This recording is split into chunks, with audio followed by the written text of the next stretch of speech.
Dalam sekejap, pelat susunan pertahanan yang dipasang Si Qianghua mengeluarkan suara retakan pelan.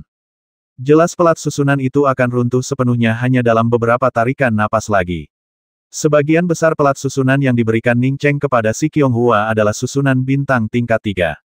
Bahkan jika pelat susunan semacam itu menghadapi serangan dari para kultivator alam pengumpulan bintang, mereka tidak akan bertahan lama, apalagi ketika diserang di pintu masuk gua Si Qianghua oleh para kultivator alam jembatan bintang. Apa yang harus kita lakukan? Zui Niu tidak tahu harus berbuat apa dan hanya bisa menatap Si Qianghua tanpa daya. Sebelum Si Qianghua sempat menjelaskan lebih rinci, ia melompat ke punggung banteng dan berkata, "Jangan khawatirkan apapun lagi, cepatlah keluar sekarang, secepat yang kau bisa, tanpa ragu atau jeda." Kerak, hampir pada saat yang sama ketika barisan pertahanan gua Si Qianghua hancur berantakan, Zui Niu melesat lewat seperti sambaran petir. Kultivator yang menghancurkan formasi Si Qianghua di pintu masuk tampaknya sudah siap. Begitu Zui Niu bergegas keluar, ia mengikuti dengan bayangan, dan selisih waktu di antara mereka hanya sedikit. Dalam keadaan linglung, Ning Cheng melihat berbagai macam material pemurnian tubuh, dan setiap material muncul di benaknya. Sepertinya selama ia memikirkan material pemurnian tubuh terbaik, material itu akan langsung muncul di hadapannya dan menyatu dengan tubuhnya, membuat tubuhnya lebih tangguh. Dalam perasaan bawah sadar itu, Ning Cheng tahu itu pasti ilusi. Ia sendiri bahkan tidak yakin apakah materi dalam pikirannya benar-benar ada. Namun, ia tak bisa menghilangkan ilusinya secara bawah sadar. Saat ia sadar kembali, ia akan terkoyak menjadi ketiadaan oleh cahaya pedang yang tak berujung. Ning Cheng, yang tahu betul itu mungkin ilusi, tanpa henti mengeluarkan segala macam material penyempurna tubuh. Atribut api, atribut logam, atribut kayu, kelima elemen, atribut lainnya. Kemudian, ia dengan santai meraih bahkan material langit berbintang tingkat atas dan material pemurnian tubuh dengan atribut chaos.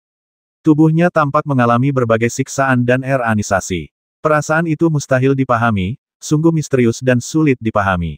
Dia tidak tahu berapa lama waktu telah berlalu ketika halusinasi di sekitarnya tiba-tiba menghilang, dan Ning Cheng tiba-tiba membuka matanya.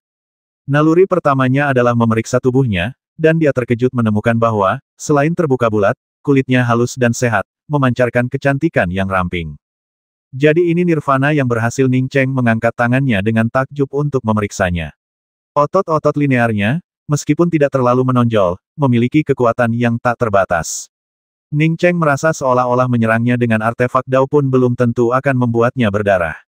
Meskipun tahu perasaan ini tidak dapat diandalkan, Ning Cheng tetap sangat gembira. Ia yakin telah berhasil menjalani nirvana. Dengan kekuatan fisiknya, jika dia mengalami penghancuran diri seperti Immortal Jade Star lagi, dia pasti tidak akan terluka sampai tidak mampu mengurus dirinya sendiri. Beberapa energi pedang lagi meledak, hanya meninggalkan bekas putih di tubuh Ning Cheng, tetapi gagal melukainya. Ning Cheng menyadari bahwa ia masih berada di lembah pedang. Ia menunduk dan melihat apa yang berdiri di atas kakinya. Itu memang pohon Fata Ana yang ia gunakan untuk menempa tubuhnya. Ia ingat bahwa setelah menggunakan pohon Fata Ana untuk menempa tubuhnya, ia segera terjerumus ke dalam ilusi itu. Pohon Fata Ana itu tampak lebih layu dan lebih kecil daripada sebelum ia menebangnya. Mungkinkah pohon Fata Ana benar-benar memiliki kekuatan pemurnian tubuh dan nirwana? Ning Cheng dengan gembira meraih pohon Fata Ana itu. Ia tidak menyangka pohon itu tidak hanya memiliki kekuatan ini, tetapi juga begitu dahsyat. Ia awalnya berencana jika pohon Fata Ana tidak dapat membantunya mencapai nirwana, ia akan menggunakan saripati kayu untuk memulihkan tubuh fisiknya dan meninggalkan upaya nirwana ini. Kenyataannya, setelah menggunakan pohon Fata Ana, ia benar-benar berhalusinasi. Ia bahkan tidak bisa menyembuhkan dirinya sendiri, apalagi menggunakan saripati kayu. Untungnya, pohon Fata Ana tidak mengecewakannya dan benar-benar memungkinkannya mencapai kelahiran kembali. Jika tidak, ia akan binasa secara tidak adil. Ning Cheng menarik napas dalam-dalam, menyadari bahwa dia tidak boleh bertindak gegabah, lain kali ini terlalu berbahaya. Ning Cheng dengan hati-hati menyingkirkan pohon Fata Ana dan melihat sekeliling. Ia menyadari bahwa ini bukanlah tempat ia pertama kali memurnikan tubuhnya. Tempat ini pasti jauh di dalam lembah pedang. Selama proses nirvananya, ia tanpa sadar telah berkelana ke kedalaman lembah pedang. Sekitar 10 meter darinya, terdapat tengkorak berwarna abu-abu keperakan. Ning Cheng berjalan mendekat dan menyadari bahwa tengkorak berwarna abu-abu keperakan ini berbeda dari tengkorak-tengkorak lain di sana.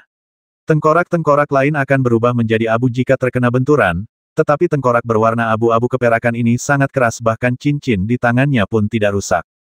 Ning Cheng mengulurkan tangan dan melepas cincin itu, menerobos batasan untuk memindainya dengan indera ilahinya. Ketika ia melihat isinya, ia tak kuasa menahan diri untuk menggelengkan kepala.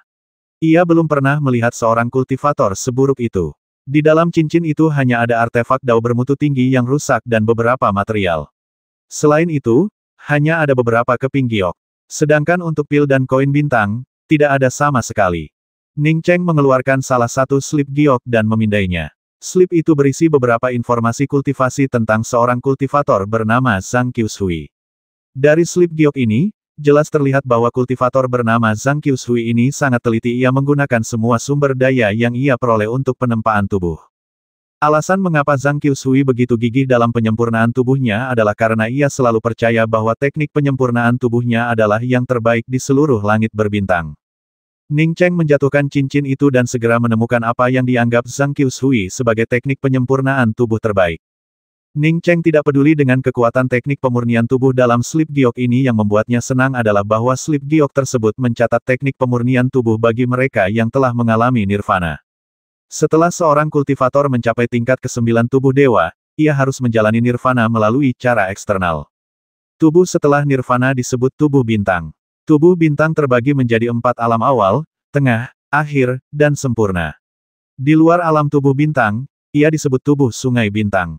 Tubuh sungai bintang juga terbagi menjadi 4 alam, dan setelah tubuh sungai bintang terdapat tubuh langit berbintang. Secara teori, setelah seorang kultivator mencapai alam tubuh langit berbintang, ia akan berada dalam kondisi sempurna dan tidak dapat berkembang lebih jauh. Ning Cheng sangat gembira. Metodenya menggunakan pohon Fata Ana untuk nirvana setidaknya tepat dalam hal pemurnian tubuh. Satu-satunya pertanyaan adalah mengapa pohon Fata Ana masih ada setelah nirvananya. Dan ia memang telah mencapai nirvana. Tidak hanya itu, kekuatan fisiknya telah langsung mencapai tahap tengah alam tubuh bintang. Jelaslah bahwa bukan saja teknik penyempurnaan tubuhnya yang disimpulkannya bagus, tetapi penggunaan pohon Fata Ana untuk nirvana juga sempurna. Menggabungkan metode kultivasinya sendiri dengan yang ada di slip giok, Ning Cheng merasa ia harus menjelajah lebih dalam ke lembah pedang. Mungkin ia bisa maju lebih jauh di sana. Memikirkan hal ini, Ning Cheng segera merapikan diri dan berganti pakaian. Bahkan jika dia masuk, setidaknya dia ingin menyapa si Qiong-hua. Setelah nirvana, energi pedang yang sebelumnya dapat mencabik-cabiknya sesuka hati kini hanya dapat meluncur melewati pakaiannya di bawah perlindungan esensi bintang penyempurnaan tubuhnya, tanpa menyebabkan bahaya apapun. Ning Cheng bergegas keluar dari lembah pedang, mengeluarkan artefak pengatur waktu, dan memindainya. Baru kemudian ia menyadari bahwa setengah tahun telah berlalu sejak nirvananya. Ning Cheng awalnya mengira paling lama sebulan akan berlalu, tetapi ia tidak menyangka waktu telah berlalu begitu lama. Ning Cheng langsung cemas. Ketika ia masuk, si Qiong-hua baru berada di tahap Star Recalling. Bahkan jika si Qiong-hua menggunakan pil harapan abadi untuk berkultivasi, maju ke tahap Sateret Star adalah harapan terbaiknya. Ning Cheng sangat khawatir apakah keluarga Yu akan dapat menemukan mereka setelah sekian lama. Ia mengamati area itu dengan indera ilahinya, dan dalam sekejap, ia menemukan gua yang pernah digali si Qiong-hua. Di pintu masuk gua terdapat sebuah lempengan susunan pertahanan yang rusak, yang pernah ia berikan kepada si Qiong-hua. Namun, lempengan susunan itu kini telah hancur dan dibuang sembarangan di pintu masuk gua yang sama bobroknya. Hati Ning Cheng mencelos. Gua si Qiong-hua telah ditemukan dan sekarang si Qiong-hua telah pergi. Kemana dia pergi? Dalam kecemasannya, Ning Cheng segera mengeluarkan manik komunikasi. Saat manik itu dikeluarkan dari dunia 5 elemen kecil mutiara Xuan Huang, ia menerima pesan terfragmentasi aku. Erosi, tebing. Pesan itu pasti berasal dari si Qiong-hua. Mungkin karena terlalu lama waktu yang telah berlalu tanpa menemukan susunan untuk menerima manik komunikasi, sehingga informasinya agak terfragmentasi. Ning Cheng tahu bahwa manik komunikasi yang ia tinggalkan di cincin untuk si Qiong-hua adalah artefak dao tingkat menengah, yang ia buat sendiri. Manik komunikasi semacam ini dianggap berkualitas tinggi. Pesan yang dikirim oleh manik komunikasi tingkat ini tidak akan sepenuhnya hilang selama 2 atau 3 bulan jika tidak ada manik penerima yang ditemukan. Pesan-pesan yang dikirim si Qiong-hua kepadanya kini telah menghilang hingga hanya berupa beberapa kata yang tersebar, yang menunjukkan bahwa si Qiong-hua mengirimnya setidaknya 2 bulan yang lalu. Ning Cheng sangat cemas, karena dia tidak tahu di mana tebing yang terkikis itu berada. Karena ingin menanyakan tempat-tempat terdekat, Selain Jalan Jianshan, Ning Cheng kembali ke Jalan Jianshan sekali lagi. Titik. Pelayan di pintu masuk penginapan Jianan menyambut setiap tamu dengan senyuman. Ketika melihat seorang kultivator berjubah biru mendekat, ia melambaikan tangan dari kejauhan dan berkata, "Teman dari jauh, penginapan Jianan adalah tempat terbaik untuk menginap." Pria itu tiba-tiba berhenti, dia mengenali Ning Cheng. Kau penjaga toko itu menatap Ning Cheng yang berdiri di depannya dengan heran dan ragu. Setengah tahun yang lalu, seorang kultivator wanita bercadar menggendong kultivator pria ini. Saat itu, ia hanya tahu bahwa kultivator pria itu terluka parah dan bahkan tidak bisa bergerak sendiri. Belakangan, karena tekanan dari keluarga Yu, penginapan Jianan secara paksa mengusir kedua tamu tersebut. Pengurus penginapan bahkan menolak mengembalikan biaya kamar kedua petani tersebut. Alasannya sederhana, jika mereka jatuh ke tangan keluarga Yu, bahkan jika mereka selamat, mereka hanyalah guk-guk. Mengapa mereka kembali ke penginapan Jianan untuk membayar biaya kamar meskipun penginapan Jianan jujur dalam urusan bisnisnya? Mereka tidak mau memberikan uang yang praktis seperti menemukan barang murah. Ning Cheng tersenyum. Benar, ini aku. Apakah kamu sudah menyapa atasanmu terakhir kali aku memintamu? Ini.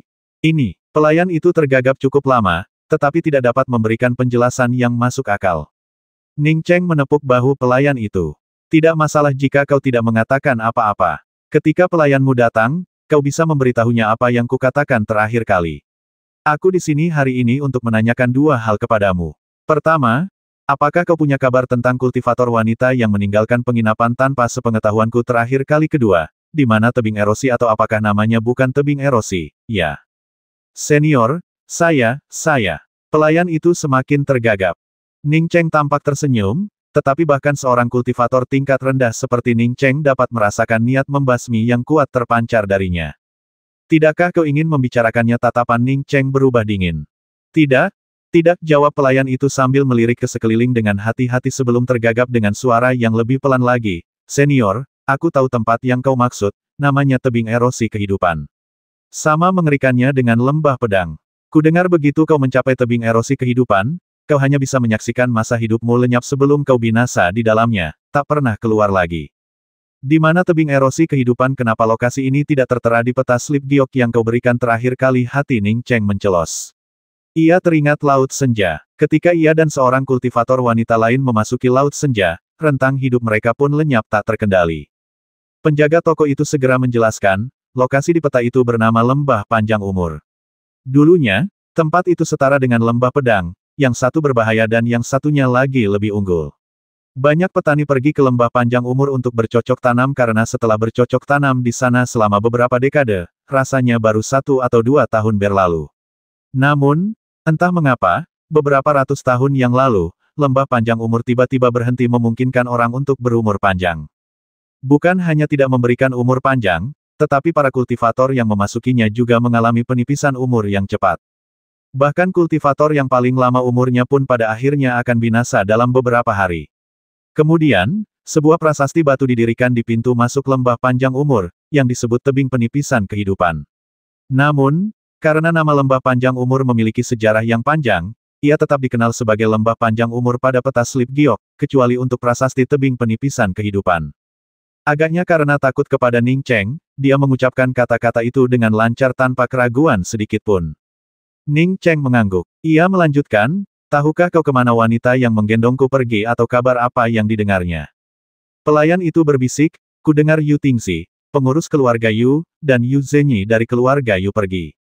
Aku tidak tahu apakah mereka mengejar wanita itu, tetapi setelah beberapa hari, mereka kembali sendirian tanpa membawa siapapun. Kapan ini terjadi? Lebih dari 2 bulan yang lalu. Ning Cheng mengerti sepenuhnya. Ia mengeluarkan 10 pil harapan abadi dan menyerahkannya kepada penjaga toko, sambil berkata, terima kasih sebelumnya. Saya akan kembali ke toko Anda dalam beberapa hari. Penjaga toko melihat apa yang dipegangnya adalah pil harapan abadi. Tangannya hampir gemetar, dan matanya berkaca-kaca karena kegembiraan. Itu adalah pil harapan abadi, dan jumlahnya 10. Melihat Ning Cheng berbalik, ia seperti teringat sesuatu dan segera memanggil, senior. Ning Cheng berbalik dan menatap asisten toko dengan ekspresi bingung. Asisten toko itu tampak baik, tetapi dia pemalu. Dia bertanya-tanya apa yang ingin dilakukan asisten toko itu dengan memanggilnya. Penjaga toko buru-buru memasukkan pil harapan abadi ke dalam cincinnya sebelum berkata, Senior, lembah panjang umur tidak bisa diakses saat ini. Untuk masuk, Anda harus menunggu sampai besok. Hari ini adalah hari yang lembah panjang umur sepenuhnya tertutup hanya bisa dimasuki pada hari Yin. Ning Cheng mengangguk berterima kasih kepada pelayan, lalu berbalik dan bergegas pergi. Meskipun waktu di sini juga dihitung dalam bulan, mereka tidak membedakan hari ganjil dan genap, hanya hari Yin dan Yang. Ning Cheng awalnya berencana untuk segera pergi ke tebing Sishu, tetapi penjaga toko mengatakan bahwa ia tidak bisa masuk hari ini, jadi ia berencana untuk pergi besok. Hari ini, ia akan pergi untuk mengambil bunga terlebih dahulu. Ketika berbicara tentang keluarga Yu dari Jian Shandao, semua orang tahu bahwa mereka adalah keluarga pertama Jian Shandao, dan mereka cukup terkenal bahkan di Beihuansing. Dengan kekuatan keluarga Yu, mereka bisa dengan mudah menetap di kota paling makmur di Bintang Pihuan, atau bahkan memiliki sebuah kota. Namun, keluarga Yu memilih untuk menetap di Jalan Jianshan. Tidak ada yang tahu alasannya, satu-satunya penjelasan adalah karena tempat itu terkenal, dulunya merupakan tempat untuk memahami Dao Pedang. Dengan kekuatan keluarga Yu yang menetap di Jalan Jianshan, gerbang mereka tentu akan sangat megah. Dibandingkan dengan kastil-kastil kuno di sekitarnya, gerbang keluarga Yu jelas lebih unggul. Ning Cheng dengan mudah menemukan keluarga Yu. Ia baru saja sampai di gerbang luar kastil ketika seorang kultivator menghentikannya. Tunggu sebentar, siapa yang kau cari, teman? Ning Cheng berkata dengan tenang, saya diundang untuk menemui Yu Zhenyi. Mendengar Ning Cheng datang menemui Yu Zhenyi, kultivator di gerbang langsung menunjukkan rasa hormatnya. Yu Zhenyi adalah seorang kultivator alam jembatan bintang dan memiliki posisi tinggi di keluarga Yu. Bagaimana mungkin dia berani lalai ketika kultivator ini mengatakan sedang mencarinya. Junior ini akan pergi dan memberi tahu senior. Kultivator di pintu segera membungkuk, mengubah nadanya menjadi hormat. Wajah Ning Cheng menjadi gelap. Zhenyi-mu mengundangku ke sini, dan kau benar-benar perlu melaporkannya. Penjaga gerbang sedikit gemetar ketakutan dan segera berkata, senior, tetua Yu dan rekannya sedang rapat. Mohon maafkan kami. Dia baru saja selesai berbicara ketika Ning Cheng melintas melewatinya, tetapi ketika dia melihat lagi, Ning Cheng tidak terlihat dimanapun. Penjaga gerbang itu benar keluarga Yu memang sedang mengadakan pertemuan. Namun, ini bukan pertemuan keluarga, melainkan pertemuan antara Yu Zhenyi, Yu Fei, Yu Tingzi, Yang Xin, dan beberapa kultivator keluarga Yu lainnya. Kami tidak dapat menemukan asal-usulnya, seolah-olah kultivator perempuan itu muncul begitu saja. Saya juga memeriksa pil harapan abadi yang ia tukarkan dengan paviliun peremajaan Gunung Pedang, semuanya adalah pil harapan abadi kualitas terbaik. Pembicaranya adalah seorang kultivator perempuan parubaya, Yu Zhenyi, yang telah pergi ke penginapan peristirahatan Selatan Pedang bersama Yang Xin. Yu Fei menghela napas dan tetap diam. Sejak mengetahui bahwa kultivator wanita yang dikaguminya telah melarikan diri ke lembah panjang umur, suasana hatinya menjadi sangat buruk. Dibandingkan dengan pil harapan abadi, ia semakin merindukan wanita yang telah diselamatkannya. Suamiku, keluarga Yu masih membutuhkan dukunganmu di masa depan. Ada wanita baik di mana-mana. Xin Er pasti akan menemukan wanita yang lebih baik untukmu. Yang Xin melihat Yu Fei menghela napas dan menghiburnya dengan sedikit khawatir. Tepat pada saat itu, tiba-tiba terdengar suara, tidak perlu melihat, menurutku kamu sudah cukup hebat. Siapa itu? Hampir semua orang di ruangan itu berdiri dan melihat ke arah pintu. Mereka sedang mengadakan pertemuan di sini, yang jelas-jelas dilindungi oleh sebuah pembatas, namun kultivator yang berbicara itu telah menerobosnya dan masuk tanpa mereka sadari. Sungguh tidak dapat dipercaya. Hah, ternyata kau, seru Yu Zhenyi dan Yang Xin kaget, mengenali Ning Cheng. Hingga saat ini, Ning Cheng masih mengenakan topeng penyamaran, penampilannya masih sama seperti saat di Jianan Sisan. Tatapan Ning Cheng menyapu seluruh ruangan, mendarat pada Yu Zhenyi, dan dia berkata tanpa tergesa-gesa, saya di sini hari ini untuk membantu mengatur pernikahan. Yang Xin berseru, kau di sini untuk melamar kultivator perempuan itu? Apa dia akhirnya sadar? Tunggu, bukankah dia sudah masuk lembah panjang umur? Apa yang terjadi? Ning Cheng perlahan berjalan menuju Yang Xin, terkekeh, dan berkata, tidak, aku di sini untuk membantumu melamar. Bantu aku melamarmu, ulang Yang Xin dengan bingung. Ning Cheng mengangguk, ya, untuk melamarmu. Kurasa kau cukup cocok, dan aku telah memutuskan untuk menjadikanmu selirku yang ke-138. Untuk menunjukkan ketulusanku, aku datang langsung ke keluarga Yu untuk melamarmu. Oh, dan ini hadiah pertunangannya. Setelah mengatakan itu, Ning Cheng melambaikan setumpuk pil harapan abadi, yang jumlahnya setidaknya ratusan ribu. Aura pil harapan abadi yang besar dan mengerikan menyebar, dan orang-orang di ruangan itu segera mengalihkan fokus mereka dari amarah yang meluap-luap, menatap dengan mata merah ke arah tumpukan pil harapan abadi di tengah ruangan. Ning Cheng menepuk dahinya, agak kesal, dan berkata, "Lihatlah aku, yang harus kulakukan hanyalah mengeluarkan hadiah pertunangan, tetapi aku malah mengeluarkan banyak sekali tanpa rasa hormat." Sambil berbicara, Ning Cheng menjentikkan tangannya lagi, dan tumpukan pil harapan abadi lenyap tanpa jejak. Atau lebih tepatnya, kecuali satu pil harapan abadi, sisanya lenyap tanpa jejak. Ning Cheng mengangkat tangannya dan mencubit pil harapan abadi, sambil berkata, "Pil harapan abadi ini adalah hadiah pertunanganku, tolong jangan tersinggung." Setelah mengatakan itu, Ning Cheng meletakkan pil harapan abadi di depan Yang Xin. Serangkaian suara menelan akhirnya terdengar. Yu Zhenyi, yang terlalu malas untuk mengucapkan sepatah kata pun, menerkam Ning Cheng.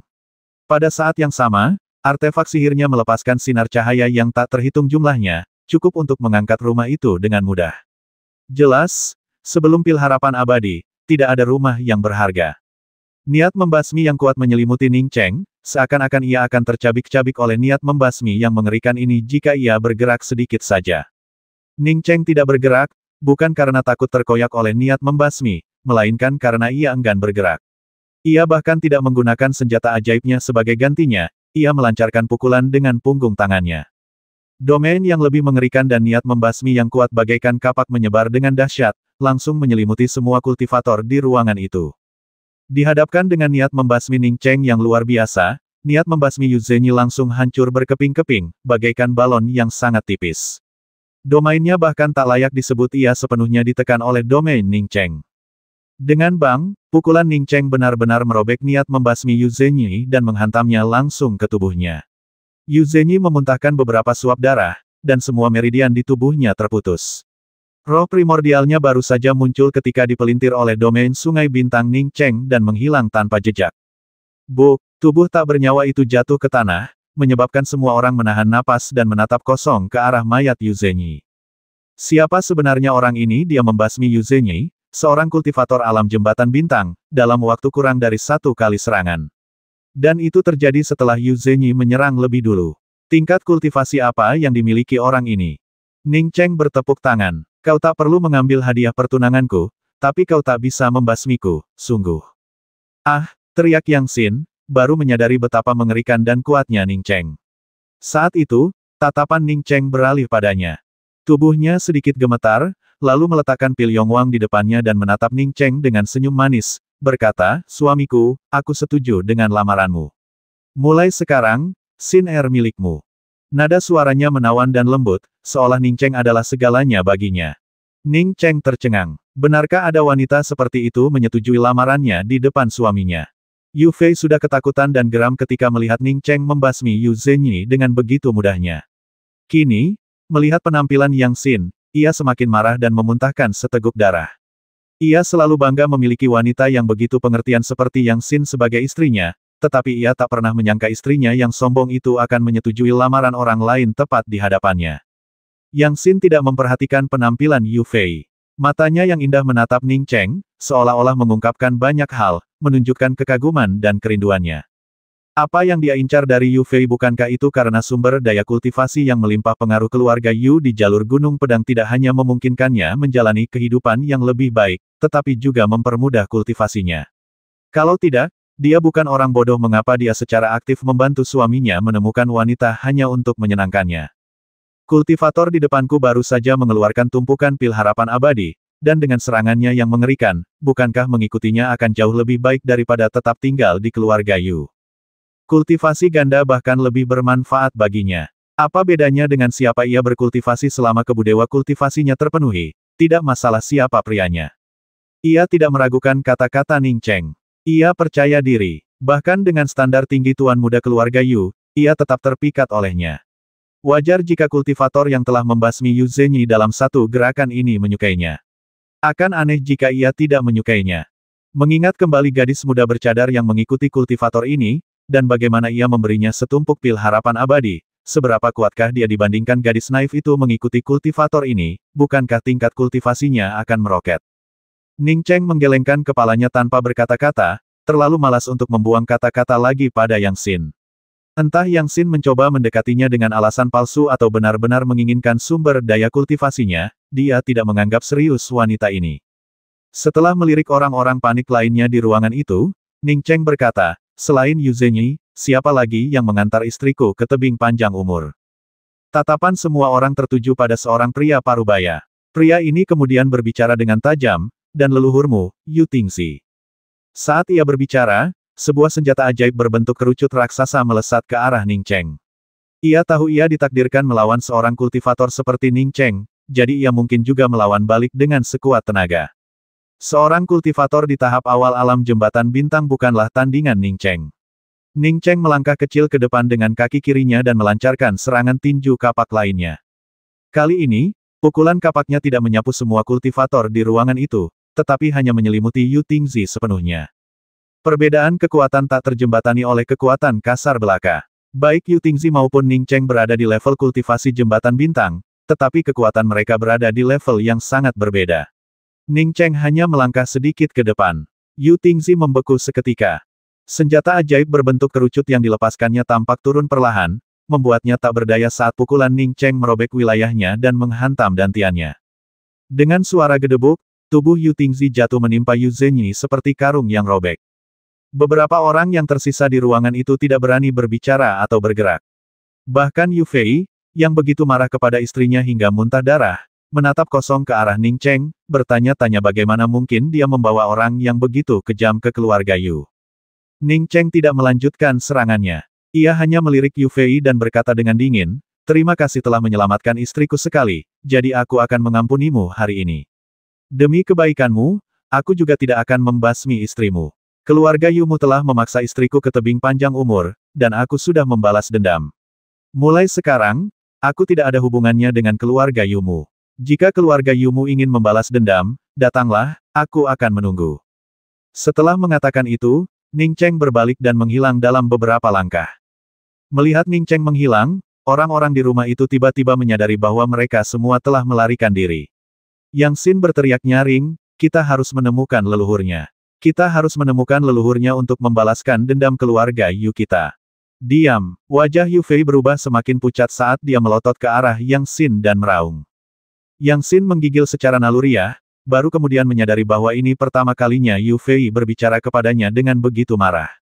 Matanya memerah, dan air mata mengalir deras di wajahnya seperti mie. Suamiku, basmi aku telah mempermalukanmu.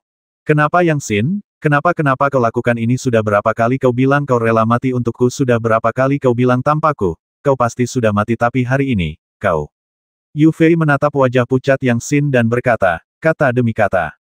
Wajah Yang Xin pucat, dan dia menutup rapat bibirnya, tidak mengucapkan sepatah kata pun. Katakan, teriak Yu Fei serak, tak sanggup menahan kontrasnya. Bibi Yu Zhenyi dibasmi, dan kepala pelayan Yu Tingzi juga dibasmi, secara tidak langsung karena Yang Xin. Ia tidak terlalu memikirkannya setelah menyelamatkan gadis itu. Jika bukan karena Yang Xin, ia mungkin tidak akan mempertimbangkan untuk mengambil wanita itu. Siapa sangka wanita itu bukan hanya sudah bersuami, tetapi juga seorang kultivator yang mengerikan. Jika ia tidak mengingat kebaikan Yang Xin di masa lalu saat menyelamatkannya, bukan hanya rumah ini, tetapi mungkin seluruh keluarga Yu akan musnah. Sekalipun kepala keluarga Yu belum mencapai alam takdir surgawi, ia mungkin tetap tak tertandingi oleh orang ini. Saat itu, keluarga Yu akan hancur lebur. Sekalipun ia ingin balas dendam, ia akan menunggu hingga ia lebih kuat. Namun, Yang Xin tak hanya ingin bersujud di hadapan pria lain, tetapi juga ingin memanggil kepala keluarga untuk menghabisi keluarga Yu. Tuan muda, saya rasa Nyonya muda rela mengorbankan nyawanya sendiri untuk menyelamatkan Anda. Sungguh tak terduga kultivator itu tidak melanjutkan serangannya. Seorang pria berjanggut pirang dengan tingkat kultivasi pengumpulan bintang melangkah maju untuk memberikan kata-kata penghiburan. Saudara Sen, jangan bicara lagi. Begitu Yang Xin selesai berbicara, air mata mengalir di wajahnya seperti mutiara yang jatuh ke piring batu giok, tak terkendali. Hati Yu Fei menegang, ia tiba-tiba teringat bahwa ini adalah kemungkinan lain. Mengingat kebaikan Yang Xin kepadanya, membuat keputusan seperti itu di saat kritis ini adalah hal yang wajar. Kalau tidak, mengapa ia tiba-tiba berkata undang leluhur? Dalam situasi seperti itu ia pasti membenci kultivator yang baru saja datang dan takut diperlakukan tidak adil. Jika ia benar-benar egois, ia mungkin sudah membela diri ketika Yang Xin menanyainya. Sebenarnya, Yang Xin lebih suka dimarahi daripada membela diri. Mungkin karena dia merasa bersalah karena tidak mempertimbangkan perasaannya saat membuat keputusan. Xin kamu. Yu Fei memanggil dengan ragu-ragu. Yang Xin menangis terseduh-seduh. Yu Fei yakin dia tidak salah menebak Yang Xin memang telah mengorbankan dirinya demi keselamatannya. Maafkan aku, Xin Yu Fei merasa sedikit tersentuh. Yang Xin tampak tak kuasa menahan keluh kesahnya lagi dan menghambur ke pelukan Yu Fei, menangis sejadi-jadinya. Setelah beberapa saat, dihibur oleh Yu Fei, ia terisak pelan, asalkan calon suamiku naik ke alam surgawi dan membalaskan dendam hari ini untuk Xin Kebencian Yang Xin terhadap Ning Cheng memang tulus. Ia pikir Ning Cheng akan membawanya pergi, tetapi yang mengejutkannya, Ning Cheng bahkan tidak repot-repot melihatnya. Itu semua karena dendam atas kedatangannya untuk melamar, dan Ning Cheng sengaja menggodanya. Jika Yang Xin berhasil maju ke alam surgawi di masa depan, hal pertama yang akan dilakukannya adalah menangkap orang ini lalu mempermalukan dan menyiksanya sepuasnya. Di penginapan Jianan, seorang pria gemuk baru saja mencapai pintu ketika pelayan menyapanya, "Salam, pelayan." Pria itu mengangguk dia sangat puas dengan pelayan ini, yang tidak hanya cerdas tetapi juga mampu membuat pelanggan senang. "Tuan," pelayan itu tampak sedikit ragu. Pria gemuk itu sedikit mengernyit. "Ini hari pertamamu di sini, katakan saja apa yang ingin kau katakan langsung, jangan bertele-tele." Mendengar ini, pelayan itu segera menjawab, "Tuan, bukankah seorang kultivator wanita menyelinap ke penginapan kami bersama seorang pria setengah tahun yang lalu kami kemudian membujuknya untuk pergi dengan suatu alasan?" "Ya, memang begitu. Ada apa?" Pria gemuk itu berhenti. Ia masih ingat kejadian itu dengan jelas, lagi pula, Jianan ini dianggap tak percaya. Tidak lazim bagi mereka untuk menolak mengembalikan biaya kamar kepada tamu yang mereka tolak. Hal itu karena ia tahu kedua tamu itu akan jatuh ke tangan keluarga Yu setelah mereka pergi, jadi pengembalian biaya kamar atau tidak akan berpengaruh. Karena itu, ia bahkan tidak repot-repot memeriksanya setelahnya. Pelayan itu menjawab dengan hormat, ketika tamu yang digendong oleh kultivator wanita itu pergi, ia mengatakan sesuatu kepada saya, meminta saya untuk menyampaikan pesan kepada pelayan bahwa Ning Cheng dari Jiangsu akan kembali untuk menyambut pelayan. Saya sedang sibuk saat itu dan lupa. Saya tidak menyangka kultivator itu akan datang lagi hari ini, meminta saya untuk menyampaikan pesan itu kepada pelayan juga. Dan kebetulan pelayan itu telah tiba. Oh, begitu bukankah dikatakan bahwa kultivator pria itu terluka parah dan hampir tidak bisa bergerak? Diakon gemuk itu mengerutkan kening lebih dalam. Dia tentu saja mengerti bahwa pelayannya tidak lupa terakhir kali, tetapi tidak mengingat kata-kata itu. Alasan pelayannya menyinggung hal itu hari ini adalah karena orang ini benar-benar datang. Pria itu menjawab dengan hati-hati, dia tidak tampak terluka, dia seharusnya sudah pulih. Di mana dia? Ekspresi Diaken gemuk itu berubah serius. Karena orang ini berani datang ke jalur Gunung Pedang dan membawa pesan ini, jelas dia tidak takut pada Gong Liangle. Pria itu menjawab, saya tidak sepenuhnya yakin, tetapi dia menanyakan lokasi Longevity Valley. Soal kemungkinan Ning Cheng mengunjungi keluarga Yu, pelayan itu tidak menyinggungnya. Bukannya dia tidak mau, tapi lebih karena dia tidak ingin membahayakan dirinya sendiri. Kalau Ning Cheng pergi ke keluarga Yu, pasti karena dia. Dia pernah bilang kalau Yu Zhenyi dan Yu Tingzi pergi keluar, mungkin untuk menemui wanita itu. Kalau pelayan itu tahu kalau dia mengkhianati mereka, bukankah itu jelas-jelas menyinggung keluarga Yu? Dia tidak sebodoh itu. Situasi saat itu tidak memberinya pilihan selain berbicara, tetapi tidak mungkin baginya untuk memberitahu orang lain tentang kebocorannya. Seperti dugaannya, tebing panjang umur tidak bisa dimasuki. Ning Cheng hanya bisa melihat tebing seputih susu ketika tiba di sana, dan indera kedewaannya pun tak mampu menembusnya sedikitpun. Ning Cheng tidak dengan paksa membombardir permukaan tebing, karena khawatir sesuatu akan terjadi. Malam berlalu dengan cepat. Berdiri di depan tebing putih susu, Ning Cheng dapat dengan jelas melihat tebing putih susu itu perlahan mencair. Tak lama kemudian, tebing yang sangat keras ini berubah menjadi kabut putih keabu-abuan. Kabutnya sangat tebal, dan Ning Cheng yakin bahwa para kultivator alam jembatan bintang biasa tidak akan mampu menembus tempat ini dengan indera kedewaannya. Bahkan dengan lautan kesadarannya yang kuat, indera kedewaannya hanya mampu menembus hingga 3 hingga 10 kaki. Setelah tebing putih susu itu menghilang, Ning Cheng tidak ragu-ragu sejenak dan langsung menyerbu ke dalam kabut yang kabur. Begitu Ning Cheng masuk, ia merasakan umurnya lenyap bagai air yang mengalir deras, sungguh tebing pengikis kehidupan yang mengerikan. Seperti yang dikatakan pelayan, tinggal di sini selama beberapa hari akan menghabiskan umur orang yang paling lama hidup sekalipun. Lebih jauh lagi, Ning Cheng merasakan bahwa tempat ini benar-benar berbeda dari Laut Senja. Di sini, yang dirasakan hanyalah penipisan umur, tanpa aturan yang dapat dipahami atau dirasakan sama sekali.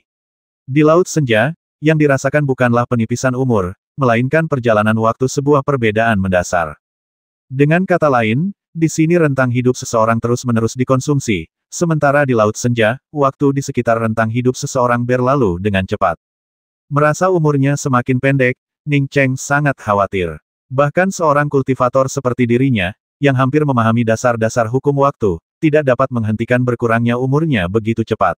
Apakah si Qianghua masih punya peluang untuk bertahan hidup setelah ia masuk? Pada saat ini, Ning Cheng tidak lagi peduli dengan kerusakan pada esensi bintang dan lautan kesadarannya. Ia dengan paksa menembus keluar dengan indera ilahinya dan bergegas maju dengan sekuat tenaga.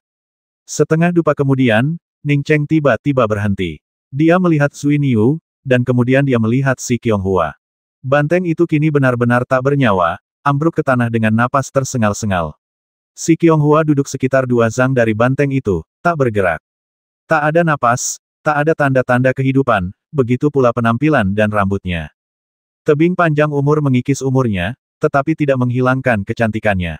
Ning Cheng mendarat di samping si Qianghua dengan satu langkah, menariknya ke dalam pelukannya, meraih Zui Niu dengan tangannya yang lain, dan dengan panik mengepakkan sayap awan langitnya untuk berbalik dan bergegas keluar. Hanya dalam waktu 10 tarikan napas, Ning Cheng bergegas keluar dari tebing erosi sekali lagi. Kau benar-benar berhasil keluar dari tebing panjang umur. Seorang kultivator yang melewati tebing panjang umur menatap Ning Cheng dengan kaget. Bukan hal yang aneh bagi seorang kultivator untuk keluar dari tebing panjang umur, tetapi masing-masing dari mereka adalah sosok yang memiliki kekuatan dan pengaruh yang luar biasa. Dan hari ini, ia benar-benar bertemu dengan salah satunya. Kultivator ini menggendong seorang kultivator wanita dan juga mengangkat seekor lembu raksasa. Ning Cheng tidak punya waktu untuk menjelaskan kepada kultivator ini. Dengan kepakan sayap awan surgawinya, ia menghilang tanpa jejak. Indera kedewaannya menyapu keluar, mencapai kedalaman 6 atau 7 meter. Mengingat ia belum masuk terlalu dalam ke tebing erosi, bagaimana mungkin ia tidak menemukan jalan keluar? Namun, Ning Cheng tidak terkejut dengan keheranan kultivator ini. Di dalam tebing erosi, jika indera kedewaan seseorang tidak dapat melihat apapun di luar, dan ia telah masuk terlalu dalam, memang sangat sulit untuk menemukan jalan keluar. Ning Cheng tidak pergi jauh sebelum menemukan sebuah gua bobrok di sebuah lembah. Ia meninggalkan beberapa lempengan pertahanan di pintu masuk gua dan segera memasukinya, menjatuhkan banteng itu ke tanah. Terima kasih telah menyelamatkan saya, Tuan. Meskipun Zui Niu telah menghabiskan 2 bulan sisa hidupnya di tebing pengikis kehidupan, ia masih bisa berbicara. Ia benar-benar sesuai dengan namanya, sapi panjang umur. Ning Cheng mengeluarkan botol giok berisi setetes sumsum es fajar dan melemparkannya ke Zui Niu, sambil berkata, saring setetes sumsum es fajar ini dan pergilah ke samping untuk pemulihan. Dia tidak tahu apakah sumsum es fajar dapat memulihkan umur Chasing Bull, tetapi penampilannya telah menua secara signifikan di Laut Senja. Efek sumsum es fajar sangat signifikan, dan dapat memulihkannya dengan cepat. Di sini, umurnya sedang dikonsumsi. Seharusnya masih ada efeknya. Sapi yang mengejar, setelah menangkap botol giok berisi sumsum es cahaya pagi, segera berlari ke samping. Meskipun memasuki tebing erosi adalah niat sang majikan, pada akhirnya ia tak berdaya membantunya melarikan diri. Jika sang majikan melampiaskan amarahnya, situasinya akan gawat. Ning Cheng meneteskan 3 tetes sumsum es fajar ke dalam mulut si Qianghua secara berurutan. Sumsum es fajar langsung berubah menjadi cairan spiritual begitu masuk ke dalam mulut si Qianghua, tetapi si Qianghua tidak menunjukkan tanda-tanda akan bangun. Namun, setelah menelan setetes daun ais marau, Zui Niu berdiri dengan semangat baru. Ning Cheng menatap Zui Niu dengan ekspresi bingung, sumsum es matahari pagi sangat ampuh untukmu, mengapa tidak ampuh untuk Qianghua? Tuan, Nyonya menggunakan teknik rahasia untuk menekan kekuatan hidupnya sehari setelah dia masuk, kata Zui Niu cepat. Menggunakan teknik rahasia untuk menekan vitalitasnya sendiri. Ning Cheng semakin bingung. Aku juga tidak tahu. Itulah yang dikatakan wanita simpanan itu sebelum menyegel energi kehidupan. Dia bilang daripada membiarkan energi kehidupannya terkikis perlahan di tempat ini, lebih baik menyegel energi kehidupannya sendiri lebih cepat. Setelah energi kehidupan tersegel, energi kehidupannya akan otomatis hilang. Tebing pengikis energi kehidupan memang dirancang untuk menghabiskan energi kehidupan. Jika tidak ada energi kehidupan yang tersisa, tentu saja tidak ada cara untuk menghabiskannya. Zui Niu menyampaikan kata-kata Si Qianghua kepada Ning Cheng. Ning Cheng tetap diam. Lagi pula, sumsum es matahari pagi tidak bisa menghidupkan kembali seseorang. Meskipun Si Qianghua telah menggunakan teknik rahasia untuk menekan kekuatan hidupnya, itu sama saja dengan kematiannya. Namun, ia yakin sumsum es matahari pagi akan tetap bermanfaat bagi tubuh Si Qianghua. Meskipun Si Qianghua tidak menunjukkan tanda-tanda kehidupan, Ning Cheng yakin bahwa Si Qianghua belum sepenuhnya musnah. Ia bisa merasakan jiwanya, tetapi jiwanya tersegel dan tidak dapat pulih untuk sementara waktu. Dia harus menyelamatkan Qianghua apapun yang terjadi. Mungkin dia bisa membawa Qianghua kembali ke sektenya, Tanah Suci Wuji, karena teknik terlarang Qianghua dipelajari di sana. Bagaimana cara saya mencapai Tanah Suci tanpa batas? Oh, ya, untuk menyempurnakan roda langit berbintang. Memikirkan roda langit berbintang, Ning Cheng teringat harta karun lain yang telah dikumpulkannya esensi kayu. Tanpa ragu sedikit pun, Ning Cheng mengeluarkan esensi kayu tersebut. Ning Cheng menempelkan saripati kayu pada dahi Si Qianghua dan mulai membantu tubuh Si Qianghua menyerap saripati kayu. 3 hari kemudian, saripati kayu di tangan Ning Cheng lenyap. Ning Cheng terkejut melihat kulit Si Qianghua merona, tak lagi seputih sebelumnya. Tak hanya itu, tubuh Si Qianghua juga menjadi lentur, tak lagi kaku seperti sebelumnya. Hal ini sangat meningkatkan kepercayaan diri Ning Cheng, dan dia segera menghubungi Raja Tanaman Merambat Kegelapan untuk menanyakan bagaimana dia bisa mendapatkan saripati kayu lagi. Namun, Raja Anggur Gelap milik Ning Cheng masih terlalu rendah, sehingga Ning Cheng hanya samar-samar memahami bahwa esensi kayu yang diperolehnya telah dipadatkan oleh Raja Anggur Gelap selama bertahun-tahun. Untuk mendapatkan esensi kayu lagi, ia membutuhkan waktu yang sangat lama dan akumulasi harta karun dari surga dan bumi.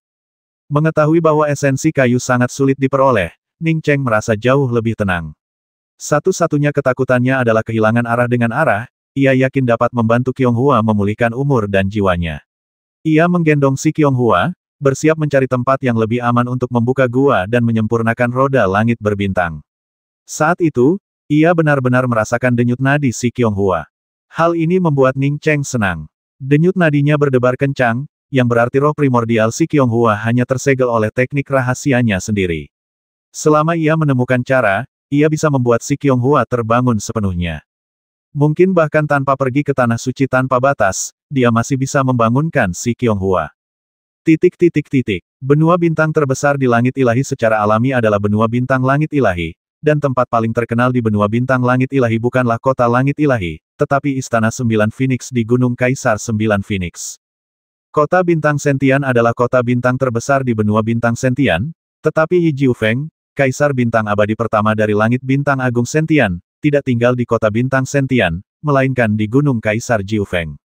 Di Gunung Kaisar Jiufeng, terdapat sebuah istana megah dan mewah bernama Istana Jiufeng, yang merupakan kediaman Yi Jiufeng yang sebenarnya.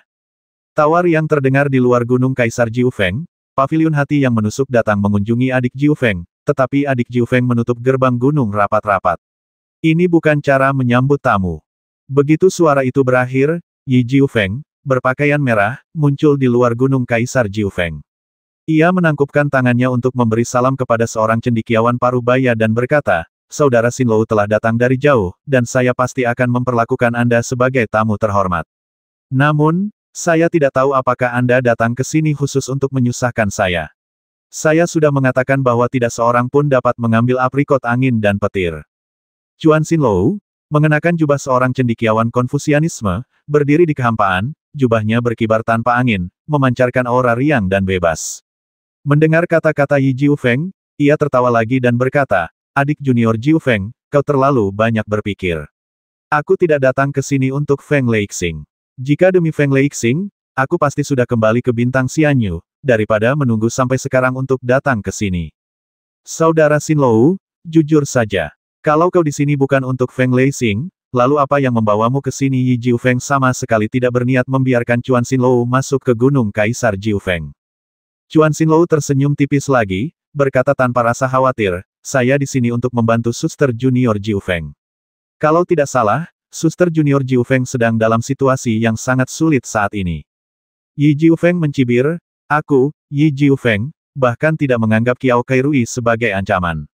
Dia tidak bisa berbuat apa-apa padaku dulu, dan dia masih tidak bisa berbuat apa-apa padaku sekarang. Langit agung langit ilahiku juga tidak takut pada alam ibelnya. Chuan Xinlou tetap tenang dan berkata, adik Jiu Feng, tolong jangan ganggu aku.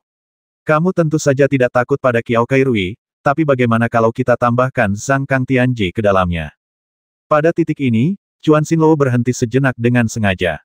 Seperti yang diduga, ekspresi Yi Jiu Feng sedikit berubah.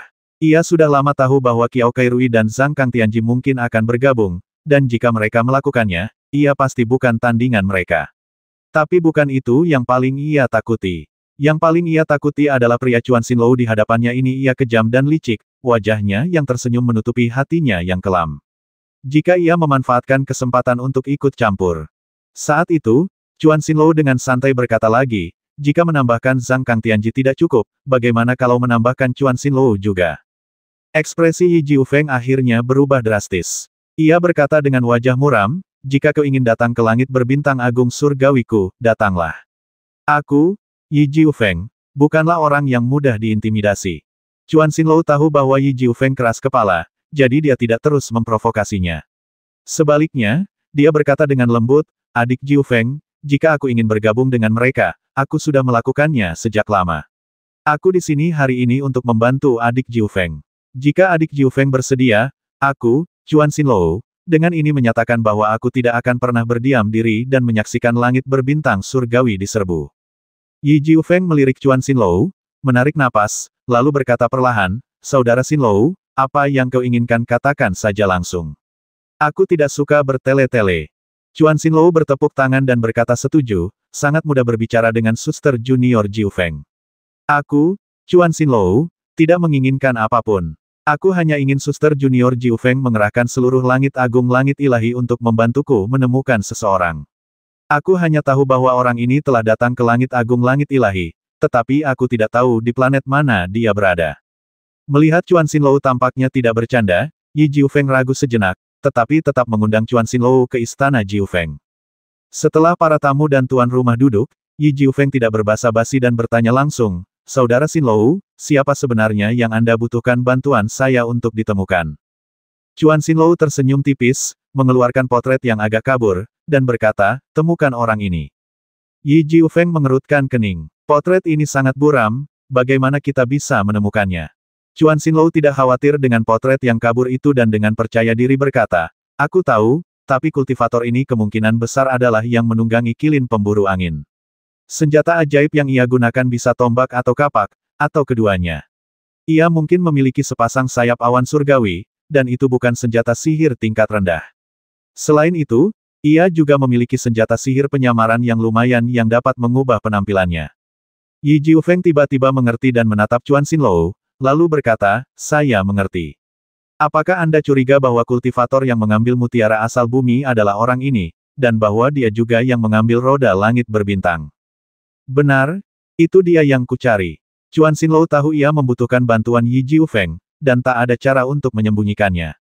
Ia menyelidiki banyak kultivator yang telah melarikan diri dari bintang Xianyu, dan akhirnya menyimpulkan bahwa kultivator yang telah menghancurkan jembatan bintang dan melawan 100 orang sendirian di pintu masuk lembah lebah emas adalah orang yang ia cari. Terlebih lagi, kultivator ini kemungkinan besar memiliki harta karun ciptaan. Yi Jiu Feng menarik napas. Jika kultivator ini memang yang dimaksud Chuan Xinlou, maka kultivator ini memiliki harta karun yang tak terhitung jumlahnya, bahkan mungkin beberapa di antaranya adalah kreasi yang paling kuat. Saudara Xinlou, jika apa yang kau katakan benar, maka harta karun penciptaan juga ada pada orang ini.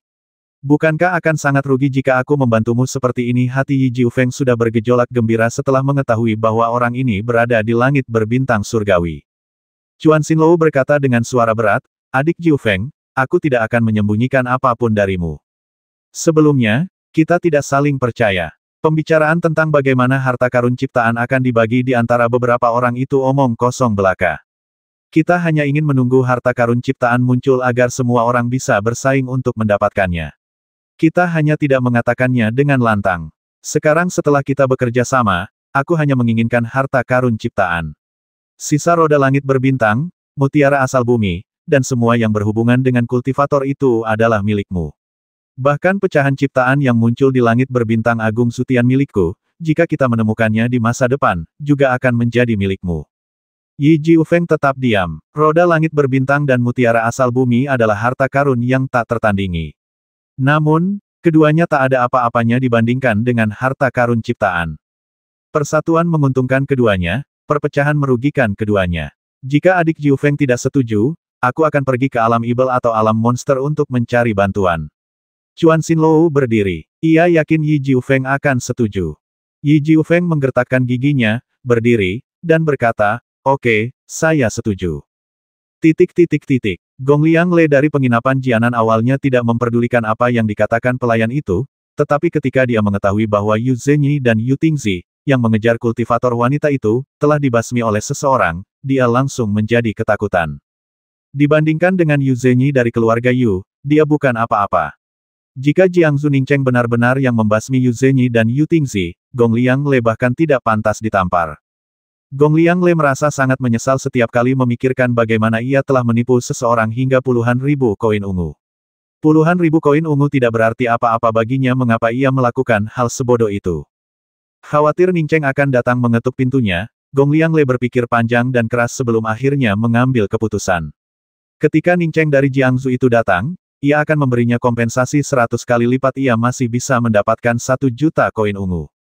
Yang membuat Gong Liang bingung adalah bahwa 6 bulan telah berlalu, dan Jiangzu Ningcheng yang katanya akan datang berkunjung tidak pernah datang ke jalan Jianshan, apalagi mengunjunginya. Surat perintah penggeledahan yang dikeluarkan oleh langit berbintang surgawi tiba di jalan Gunung Pedang. Potret yang tercantum dalam surat perintah itu agak buram. Namun, Gong Liangle, yang takut pada Ningcheng, terus-menerus membayangkan Ningcheng, dan ia merasa bahwa potret buram itu mirip dengan Ningcheng dari Jiangzu. Lebih lanjut, surat perintah penggeledahan tersebut menyatakan bahwa orang ini berasal dari langit berbintang lain, mungkin dapat menyamarkan penampilannya, dan mungkin memiliki sayap awan surgawi serta senjata ajaib seperti kapak. Kemungkinan lain adalah bahwa kultivator ini mungkin memiliki seekor lembu panjang umur hitam.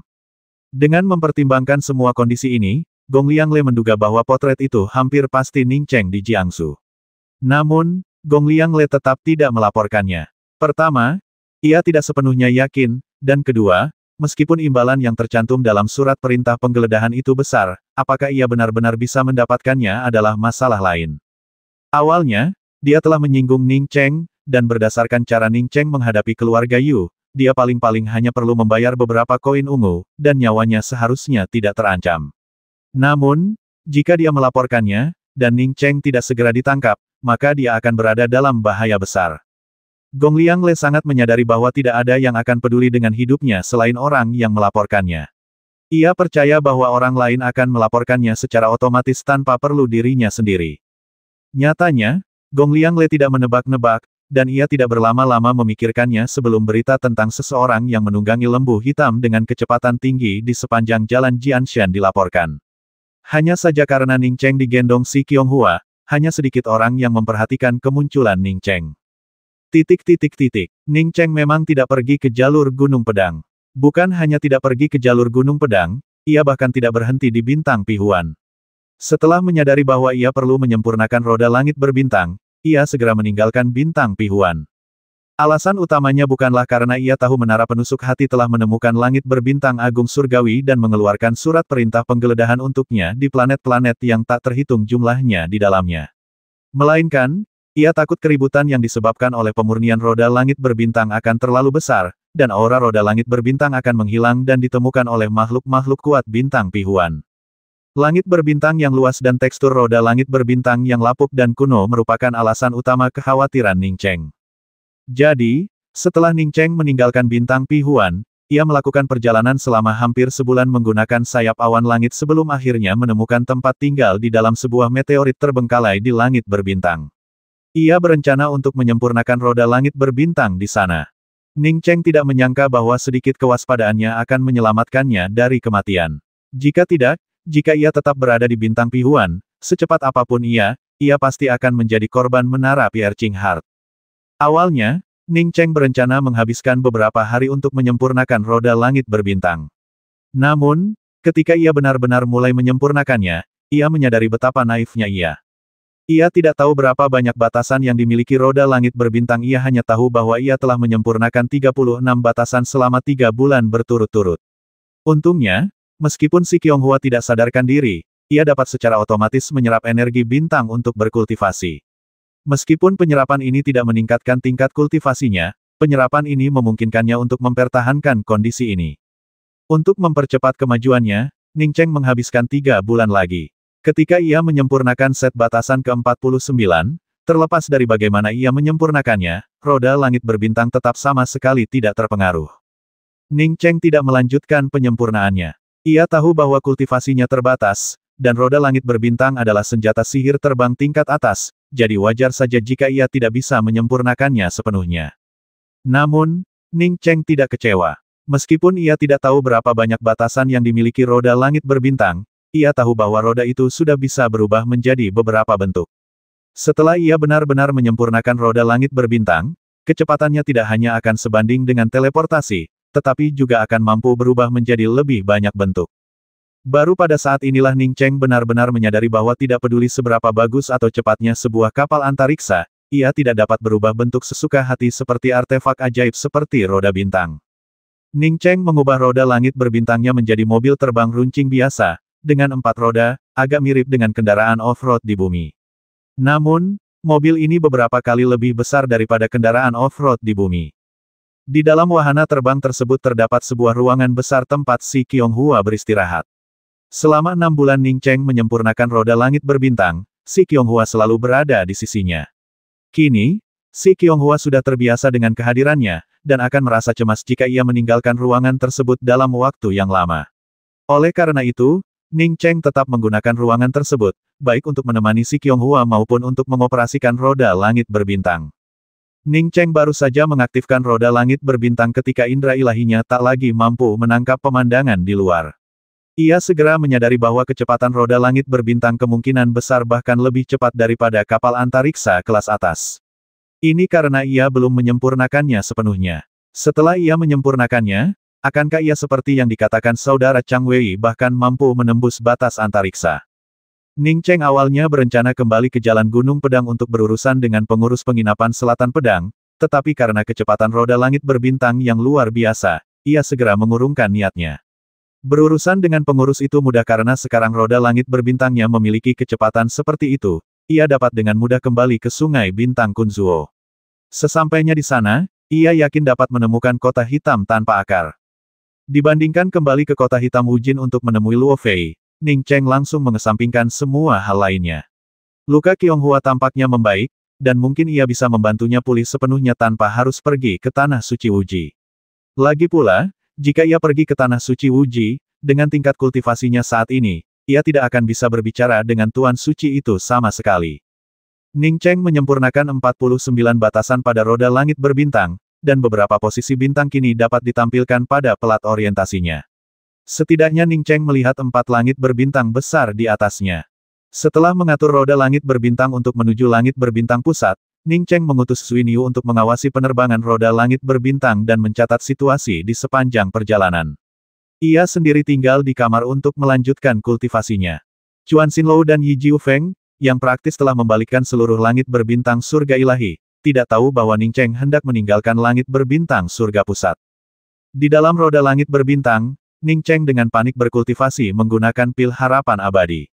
Jutaan pil harapan abadi menyebabkan kultivasinya meningkat pesat. 6 bulan kemudian, ketika roda langit berbintang Ning Cheng melewati kota langit berbintang Zhoutian, ia hampir mencapai tahap tengah alam jembatan bintang. Setahun kemudian, ketika roda langit berbintang Ning Cheng tiba di langit berbintang Manlun, ia telah mencapai tahap akhir alam jembatan bintang. Melihat posisi bintang-bintang di roda langit berbintang, Ning Cheng dipenuhi dengan emosi. Butuh 10 tahun baginya untuk melakukan perjalanan dari langit berbintang Manlun ke kota langit berbintang Zhoutian. Sekarang, ia hanya butuh 1,5 tahun untuk melakukan perjalanan dari langit berbintang agung Sentian ke langit berbintang Manlun. Dan jika tidak menghitung waktu yang dibutuhkannya untuk kembali dari langit berbintang agung Sentian ke langit berbintang agung Zhongtian, ia hanya butuh 1 tahun untuk kembali dari langit berbintang agung Zhongtian ke langit berbintang Manlun. Keputusan untuk mengasah kapak sebelum menebang kayu terbukti benar. Saat pertama kali ia menjelajah ke langit berbintang Manlun, ia tampak lebih jauh dari kota hitam tanpa akar, tetapi hari ini, kepulangannya memakan waktu jauh lebih singkat. Bintang Fuju hanyalah sebuah planet tak penting di seluruh galaksi Kunzuo, namun saat Ning Cheng melihatnya di peta bintang roda bintang, ia langsung berdiri. Ia sangat mengenal planet ini, salah satu planet di galaksi Kunzuo. Ia juga mengenal baik penguasa planet ini, namanya Miao Pu. Miao Pu adalah musuhnya karena ia telah membasmi Miao Hongyi, putra Miao Pu. Kemudian, ketika ia tiba di kota Suanyu di Bintang Lilan, kebenciannya terhadap Miao Pu semakin dalam setelah ia menyelamatkan Lanya. Saat itu, di wilayah Bintang Lilan, pihak lain tidak bisa berbuat apa-apa padanya, tetapi dia juga tidak bisa berbuat apa-apa pada Miao Pu. Sekarang setelah berada di luar Bintang Fuju, Ning Cheng tentu saja teringat pada Miao Pu.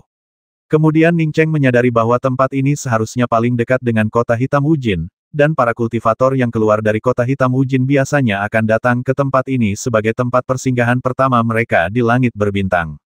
Karena itulah Ning Cheng sangat gembira. Saat itu, Rui Baisan membawa banyak kultivator dari benua Yixing ke planet ini, dan adik perempuannya, Ruolan, seharusnya bersama Rui Baisan. Ning Cheng baru saja keluar dari ruangan ketika dia melihat Si Qiong-hua juga berdiri dan mengikutinya keluar.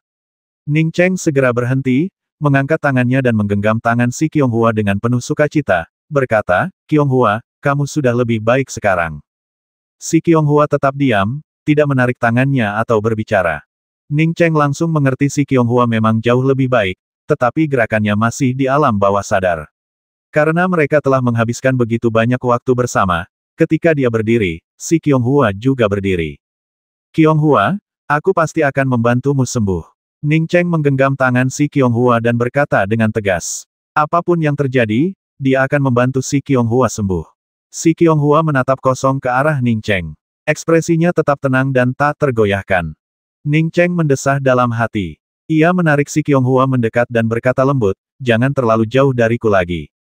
"Tuan, apakah Nyonya bisa berjalan lagi?" Zui Niu melihat Ning Cheng muncul dari celah gunung dan segera berlari menghampiri. "Aku akan menyimpan roda langit berbintang sekarang. Kau juga akan pergi ke dunia kecil," kata Ning Cheng sambil melambaikan tangan ke arah Zui Niu. Dia sudah kembali ke wujud aslinya, tetapi Casing Bull telah membuat namanya terkenal di bintang giok abadi, dan beberapa kultivator tahu identitasnya. Dia tidak ingin mengekspos dirinya hanya karena seekor banteng. Ning Cheng menggenggam tangan Si Qiong-hua, berdiri di luar sebuah kota yang tinggi dan megah. Mereka memandanginya lama sekali. Kota ini adalah kota terbesar di Bintang Fuju, dan juga tempat berkumpulnya para kultivator terbanyak. Meskipun kota itu tampak megah dan megah, suasananya kurang terasa dibandingkan kota-kota bintang papan atas seperti kota Tianji dan kota bintang Sutian. Suasananya juga kurang terasa seperti diselimuti awan, seolah-olah kota kultivasi biasa yang menjulang tinggi dan megah. Yang menggugah emosi Ning Cheng adalah nama kota ini, nama yang sangat dikenalnya Biancheng, kota perbatasan. Banyak kultivator datang dan pergi dari gerbang kota perbatasan. Di sini, tak seorang pun kultivator di atas alam surgawi terlihat di kota Ning. Bahkan kultivator dengan 3 roda bintang pun jarang. Kebanyakan kultivator dengan roda bintang memiliki 1 atau 2. Dan sebagian besar adalah kultivator biasa tanpa roda bintang. Sebenarnya ada lebih banyak kultivator di alam domain dan alam kesengsaraan, dan para kultivator ini kebanyakan membawa aura cahaya bintang yang kuat. Jelas bahwa kebanyakan dari mereka adalah orang-orang yang menghabiskan hidup mereka mencari nafkah di langit berbintang. Roda bintang di belakang Si Qiong-hua telah lama menghilang, dan Ning Cheng telah membentuk 2 roda bintang. Di kota perbatasan, seorang kultivator dengan 2 roda bintang sudah dianggap kuat. Ia menarik Si Qiong-hua ke gerbang kota, dan para penjaga di gerbang tidak hanya tidak bertanya kepadanya, tetapi juga sedikit membungkuk hormat. Ning Cheng mendesah dalam hati. Dimanapun, kekuatan adalah segalanya. Kekuatannya mungkin dianggap yang terlemah di kota bintang Zoutian, tetapi di sini, ia adalah sosok yang sangat kuat. Berhenti. Kata-kata tiba-tiba penjaga itu membuat Ning Cheng tanpa sadar berbalik dan melihat. Dia melihat 5 atau 6 pengembara angkasa dihentikan di luar oleh para penjaga, lalu dia mendengar salah satu penjaga berkata, "Bau darahmu terlalu kuat. Kalian harus tinggal di luar kota selama beberapa hari sebelum boleh masuk." Indra kedewaan Ning Cheng telah mendeteksi aura berdarah yang terpancar dari para pengembara angkasa ini, menandakan bahwa mereka semua berasal dari kedalaman angkasa. Namun, para pengembara angkasa yang tampak garang ini tidak melawan ketika ditegur oleh para penjaga. Sebaliknya, Mereka membungkuk dan mundur menuju gerbang kota. Indra kedewaan Ning Cheng menyapu seluruh area, dan benar saja, terdapat deretan rumah sementara di sisi barat kota. Para kultivator tampak bergerak di dalam rumah-rumah tersebut, menandakan bahwa mereka telah kembali dari pertempuran mereka di langit berbintang dan akan pergi untuk menghilangkan aura berdarah mereka. Sesosok wajah yang agak familiar melintas di benak Ning Cheng, hampir saja ia memanggil nama Zuzu. Ia pun segera menarik si Qianghua keluar kota dan datang ke kediaman sementara ini. Ning Cheng segera tiba di luar sebuah gua sederhana. Ia mengulurkan tangan dan menyentuh pembatas yang sangat sederhana di pintu masuk. Seorang kultivator wanita yang tampak agak lelah melangkah maju. Ia menatap Ning Cheng dengan ekspresi bingung, lalu menatap si Qianghua. Ia segera menyadari bahwa kedua kultivator di hadapannya jauh lebih kuat darinya, dan segera membungkuk hormat, bolehkah saya bertanya, apa urusan kalian berdua dengan saya? Ning Cheng yakin dia tidak salah, wanita di hadapannya sangat mirip dengan Yi Zuzu, hampir 90% identik. Jika wanita ini Yi Zuzu, pasti dia akan mengenalinya. Yi Zuzu sudah seperti putri mereka dan Luo Fei, bagaimana mungkin dia tidak mengenalnya? Satu-satunya kemungkinan adalah wanita ini memiliki hubungan yang tidak biasa dengan Yi Zuzu. Mengingat orang tua Yi Zuzu dipaksa untuk mengungkapkan batu surgawi, wanita ini kemungkinan besar adalah ibu Yi Zuzu. Apakah Anda ibu Yi Zuzu? Tanya Ning Cheng, memikirkan hal ini. Wanita di hadapannya tertegun oleh kata-kata Ning Cheng, lalu matanya memerah, dan ia berlutut. Junior, ini Chang Manyin, ibu Zuzu. Senior, apakah Anda tahu di mana putri saya? Tolong beritahu saya. Ning Cheng sedikit mengangkat tangannya, dan Chang Manyin tanpa sadar berdiri. Ia menghela napas ketika orang tua Yi Zuzu pergi mengambil batu surgawi saat itu, mereka pasti sudah berada di tahap akhir alam transformasi. Sekarang, bertahun-tahun kemudian, ibu Yi Zuzu baru berada di alam kesengsaraan, yang menunjukkan betapa sulitnya kultivasi. Setelah kau meninggalkan batu Jitian, Zuzu dipenjara di bawah tanah di tempat peristirahatan batu Jitian. Aku dan istriku, Luo Fei, pergi ke batu Jitian dan mengetahui hal ini. Jadi kami menyelamatkan Zuzu dan membasmi semua musuhmu saat itu. Sekarang Zuzu dan Luo Fei bersama, dan aku kembali kali ini untuk mengunjungi mereka di kota hitam Wujin. Ning Cheng segera menjelaskan ketika melihat wajah Chang Manyin yang sangat cemas. Chang Manyin sudah ada di sini sepanjang waktu, tetapi dia belum melihat putrinya, yang berarti Yi Zuzu dan Ji Luo Fei belum datang ke kota perbatasan. Terima kasih banyak telah menyelamatkan hidupku, senior. Chang Manyin hendak berlutut lagi saat berbicara. Ning Cheng segera menghentikan Chang Manyin dan bertanya dengan nada agak mendesak, saya ingin bertanya tentang kultivator wanita bernama Yan Ji yang bergegas keluar dari batu surgawi bersamamu saat itu, bagaimana keadaannya sekarang? Apakah kamu? Ning Cheng tanya Chang Manyin tanpa pikir panjang. Ning Cheng segera menyadari bahwa Yan Ji telah menceritakan segalanya tentang dirinya kepada Chang Manyin, dan langsung mengangguk, benar, aku Ning Cheng. Chang Manyin tidak bodoh. Setelah Ning Cheng menyebut namanya, ia mengerti mengapa kultivator ini menyelamatkan putrinya, Yi Zuzu. Ternyata, itu karena pasangan itu telah membantu Yan Ji. Memang, perbuatan baik mendapat pahala dan perbuatan jahat mendapat hukuman. Mengetahui putrinya selamat, Chang Manyin akhirnya merasa lega, setelah beban yang selama bertahun-tahun menghimpit hatinya. Ia menghela napas lega dan berkata kepada Ning Cheng, bakat suster muda Yan Ji jauh lebih kuat daripada kita. Setelah tiba di Biancheng, ia maju ke alam domain, dan beberapa tahun kemudian, ia melampaui kesengsaraan dan maju ke alam bintang pikiran. Setelah mencapai alam bintang pikiran, suster muda Yan Ji meninggalkan Biancheng. Seharusnya ia pergi ke bintang Muya. Ning Cheng menghela napas lega setelah mendengar Yan Ji tidak terluka. Ia tahu bahwa bintang Muya adalah planet pertama di sungai bintang Kunzuo. Untuk keluar dari sungai bintang Kunzuo, seseorang harus melewati bintang Muya. Jika tidak, seseorang hanya bisa seperti dirinya, memiliki senjata sihir terbang tingkat atas. Kalau begitu, sebaiknya kau ikut kami ke kota dulu. Ning Cheng tidak bertanya lagi. Dia ingin memasuki kota terlebih dahulu, membeli rute yang jelas dari Fuju Star ke Wujin Black City, lalu bergegas ke sana. Berdasarkan kecepatan roda langit berbintang, Ning Cheng memperkirakan perjalanan dari Fuju Star ke Wujin Black City akan memakan waktu paling lama 10 hari. Mungkin bahkan kurang dari 10 hari. Beberapa hari saja sudah cukup. Aku di sini menunggu suamiku pulang. Dia pergi ke bintang-bintang bersama sekelompok orang dan belum kembali, kata Chang Manyin cepat. Ia ingin berbicara dengan si Qianghua terlebih dahulu, tetapi si Qianghua tetap diam, sehingga ia ragu untuk mendekatinya. Sebelumnya, Ning Cheng tidak bisa menggunakan indera ilahinya untuk menyelidiki Chang Manyin, seorang kultivator wanita. Namun, setelah berbicara dengan Chang Manyin beberapa saat, ia menyadari bahwa Chang Manyin memiliki luka yang sangat tersembunyi. Ning Cheng mengeluarkan sebuah pil dan menyerahkannya kepada Chang Manyin, sambil berkata, ini adalah pil penyembuh seharusnya bisa mengobati lukamu. Chang Manyin bahkan lebih terkejut ketika Ning Cheng menceritakan tentang lukanya. Kultivator Sateret Star biasa tidak akan bisa mendeteksi lukanya tanpa menggunakan indera ilahi mereka, tetapi Ning Cheng sudah menyadarinya. Yan Ji tidak hanya memiliki bakat luar biasa, tetapi wawasannya juga luar biasa. Ning Cheng ini jauh lebih unggul daripada kultivator biasa. Terima kasih banyak, senior. Chang Manyin segera menerima pil itu dan mengungkapkan rasa terima kasihnya.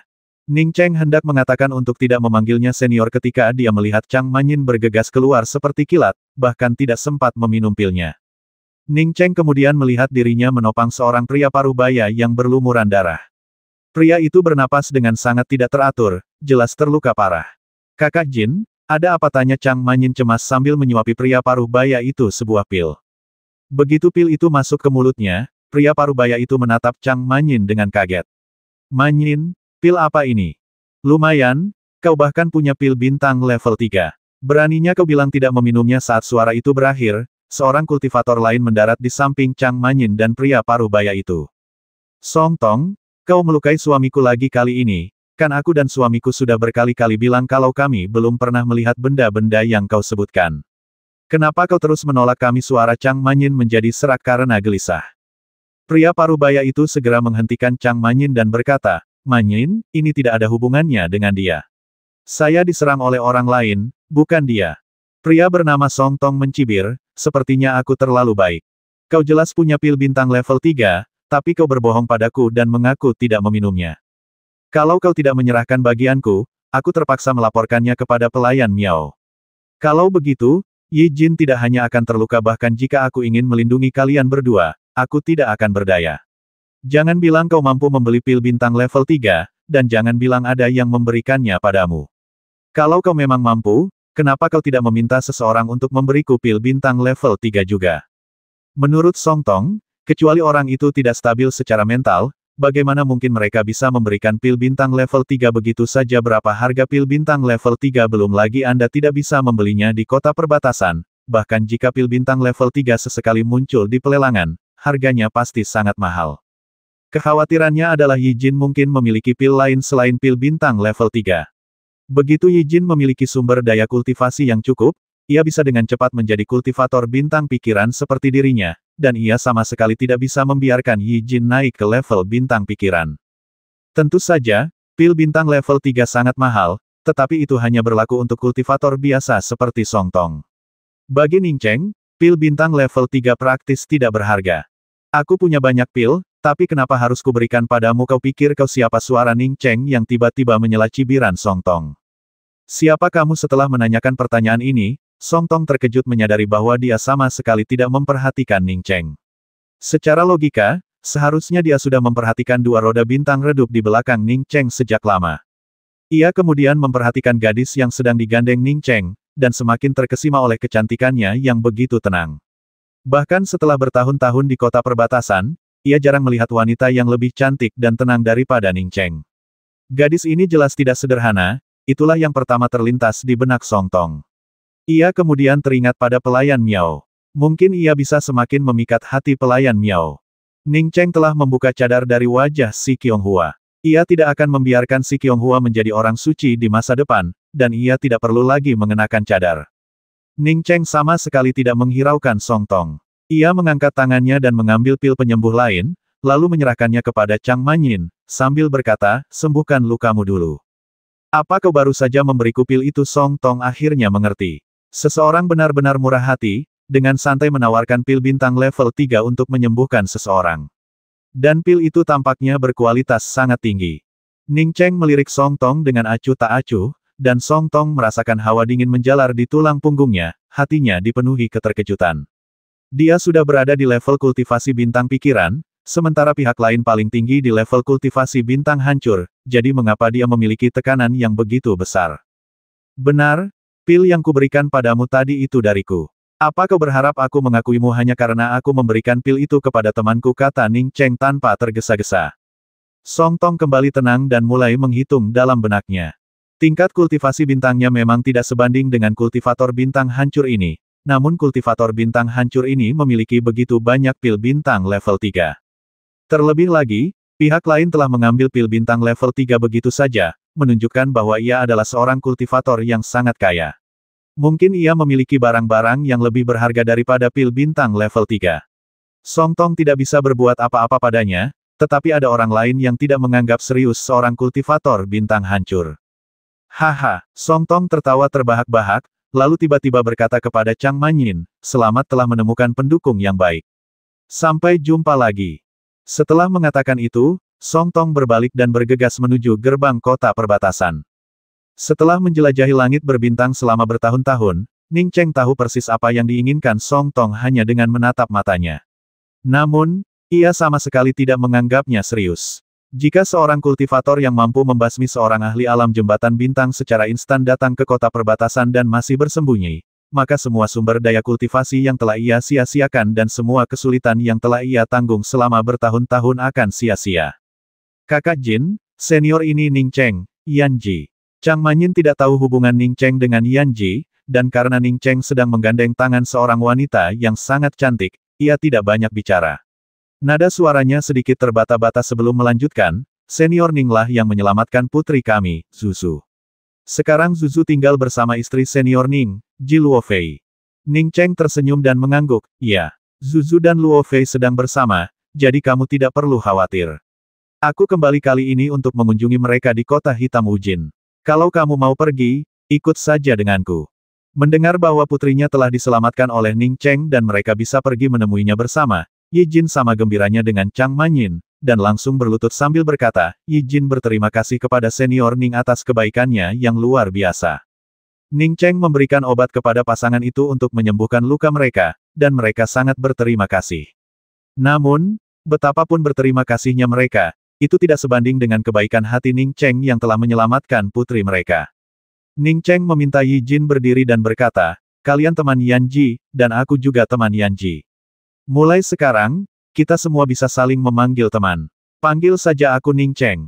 Baik, kakak senior Ning. Meskipun Chang Manyin dan Yi Jin tidak lagi memanggil Ning Cheng senior, mereka juga tidak langsung memanggilnya dengan namanya. Di antara para kultivator langit berbintang, senioritas tidak ditentukan oleh usia, melainkan oleh tingkat kultivasi. Melihat para kultivator memperhatikan dari jauh, Yi Jin berkata dengan cemas, kakak senior Ning, sebaiknya kau segera meninggalkan kota perbatasan. Chang Manyin sibuk dengan suaminya, Yi Jin, dan tak pernah memikirkan hal-hal ini sebelumnya. Namun, setelah menyadarinya, ia langsung berkata, kakak senior Ning, meskipun Song Tong hanya setingkat bintang pikiran, ia memiliki hubungan yang luar biasa dengan seorang pengurus keluarga penguasa bintang Miao. Pengurus itu berada di tingkat akhir bintang pengumpulan dan sangat kuat. Selama bertahun-tahun, banyak kultivator telah dibasmi oleh Song Tong karena menyinggung perasaannya.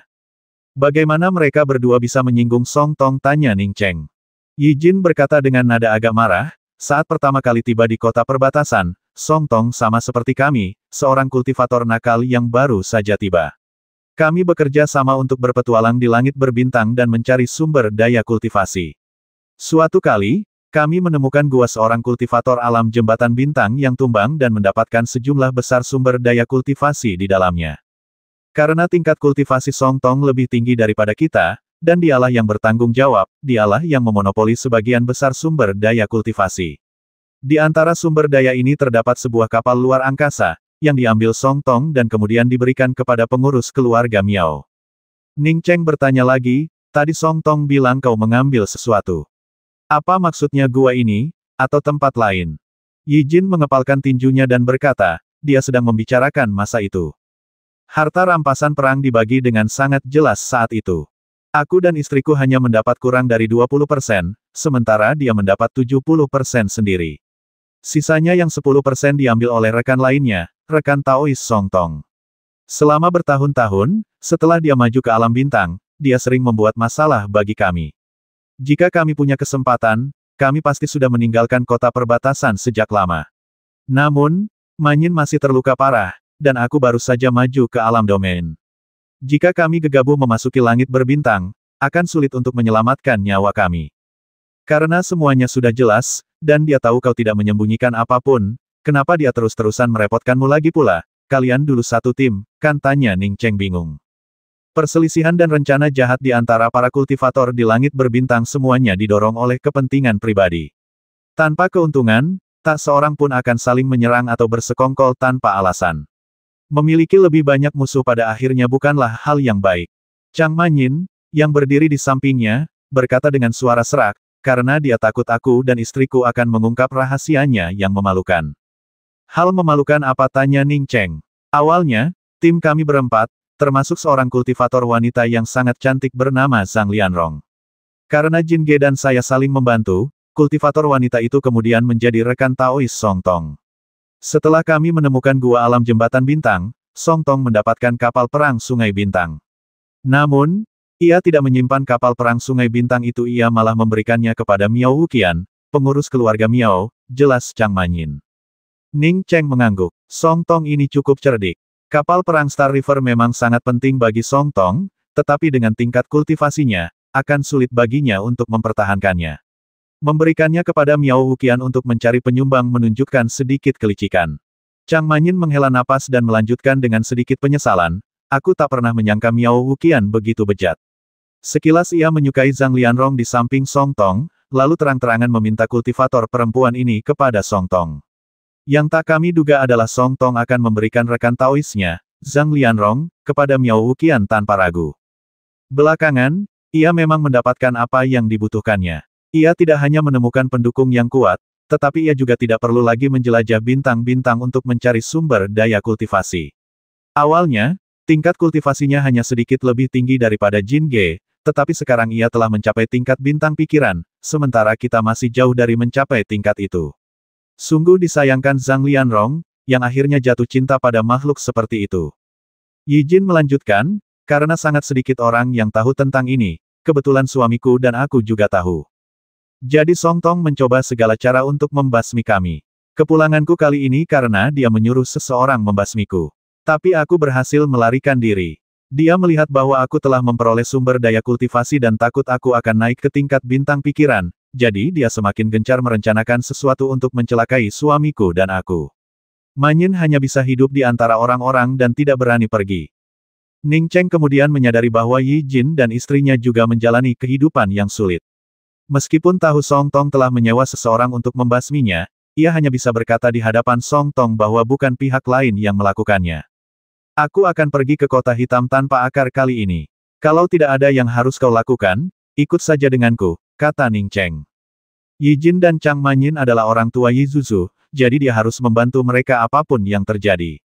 Senior Ning, kalau kau punya senjata sihir terbang, kenapa kita tidak pergi sekarang? Yi Jin menambahkan dengan sedikit khawatir, melihat Ning Cheng tampaknya enggan untuk segera pergi.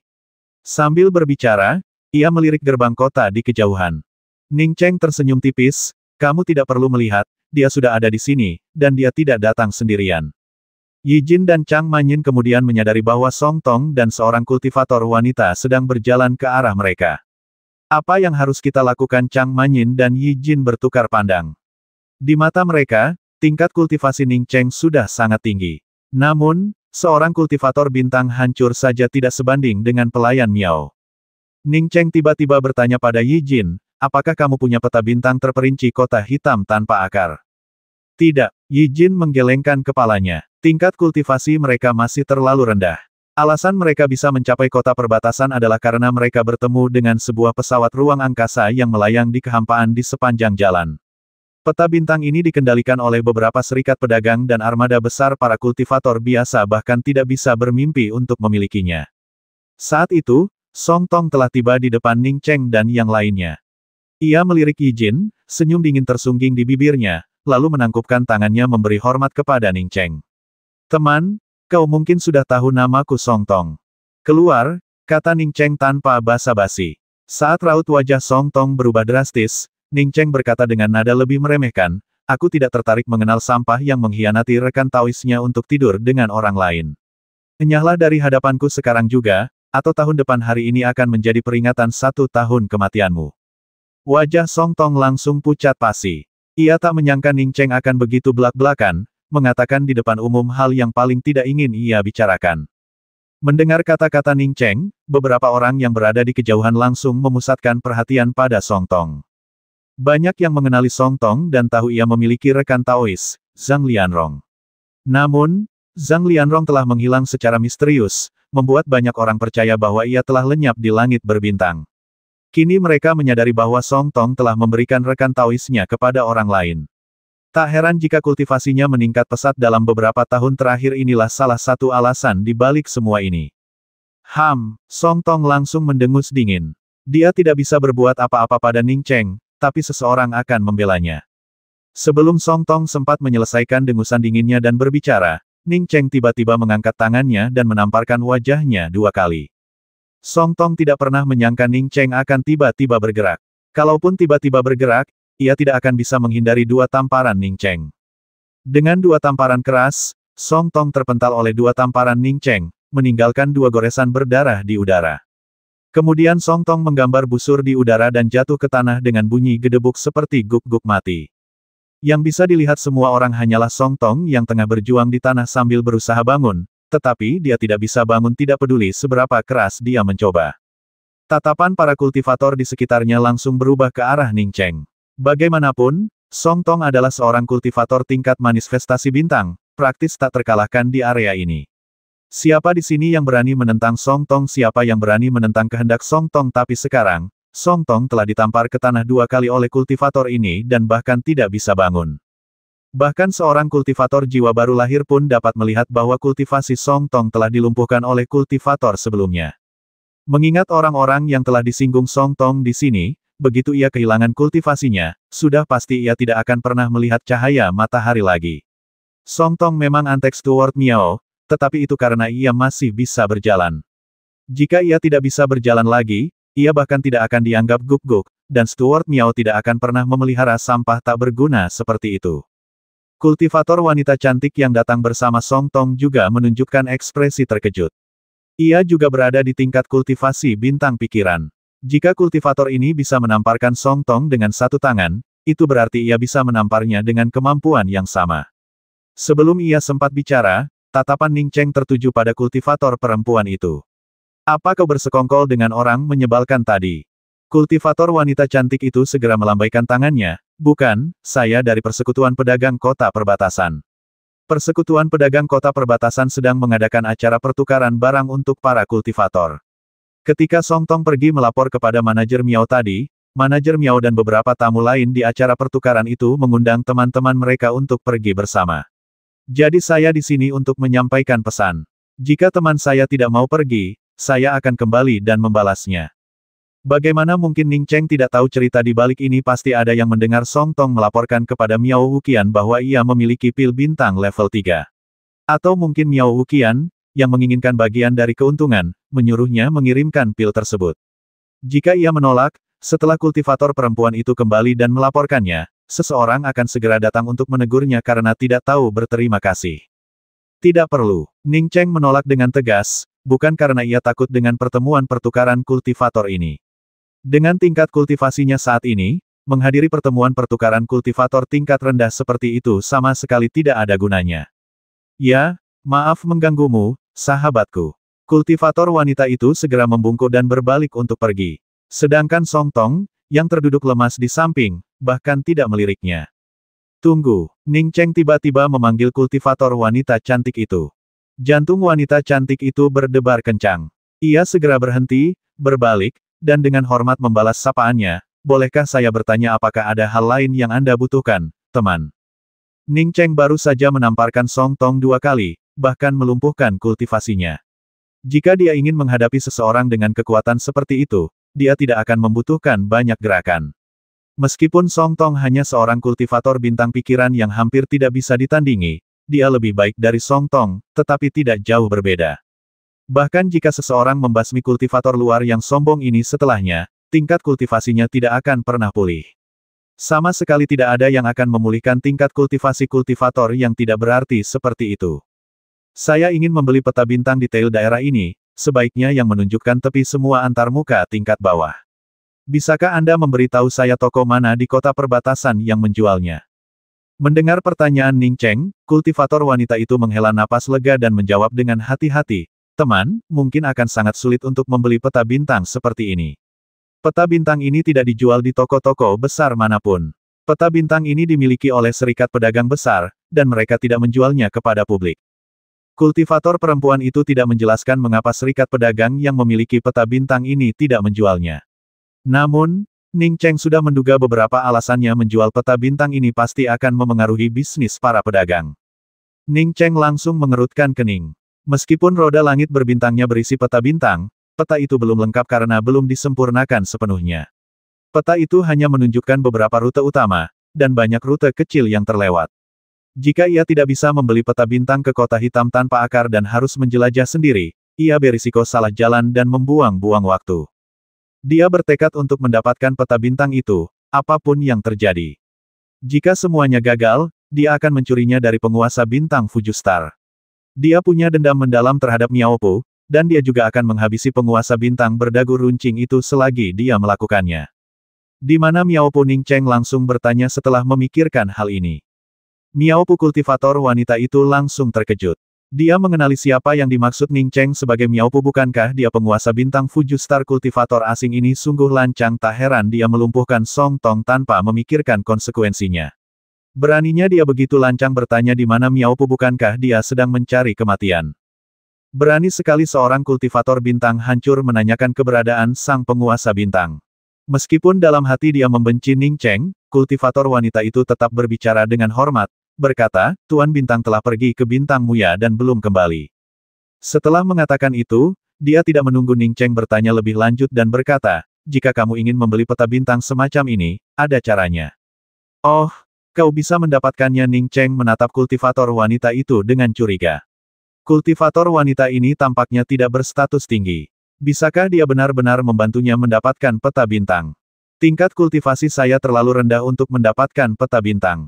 Namun, pertukaran kultivator yang saya sebutkan sebelumnya dihadiri oleh banyak tokoh penting, dan pasti beberapa dari mereka memiliki peta bintang seperti itu, jawab kultivator perempuan itu dengan hormat.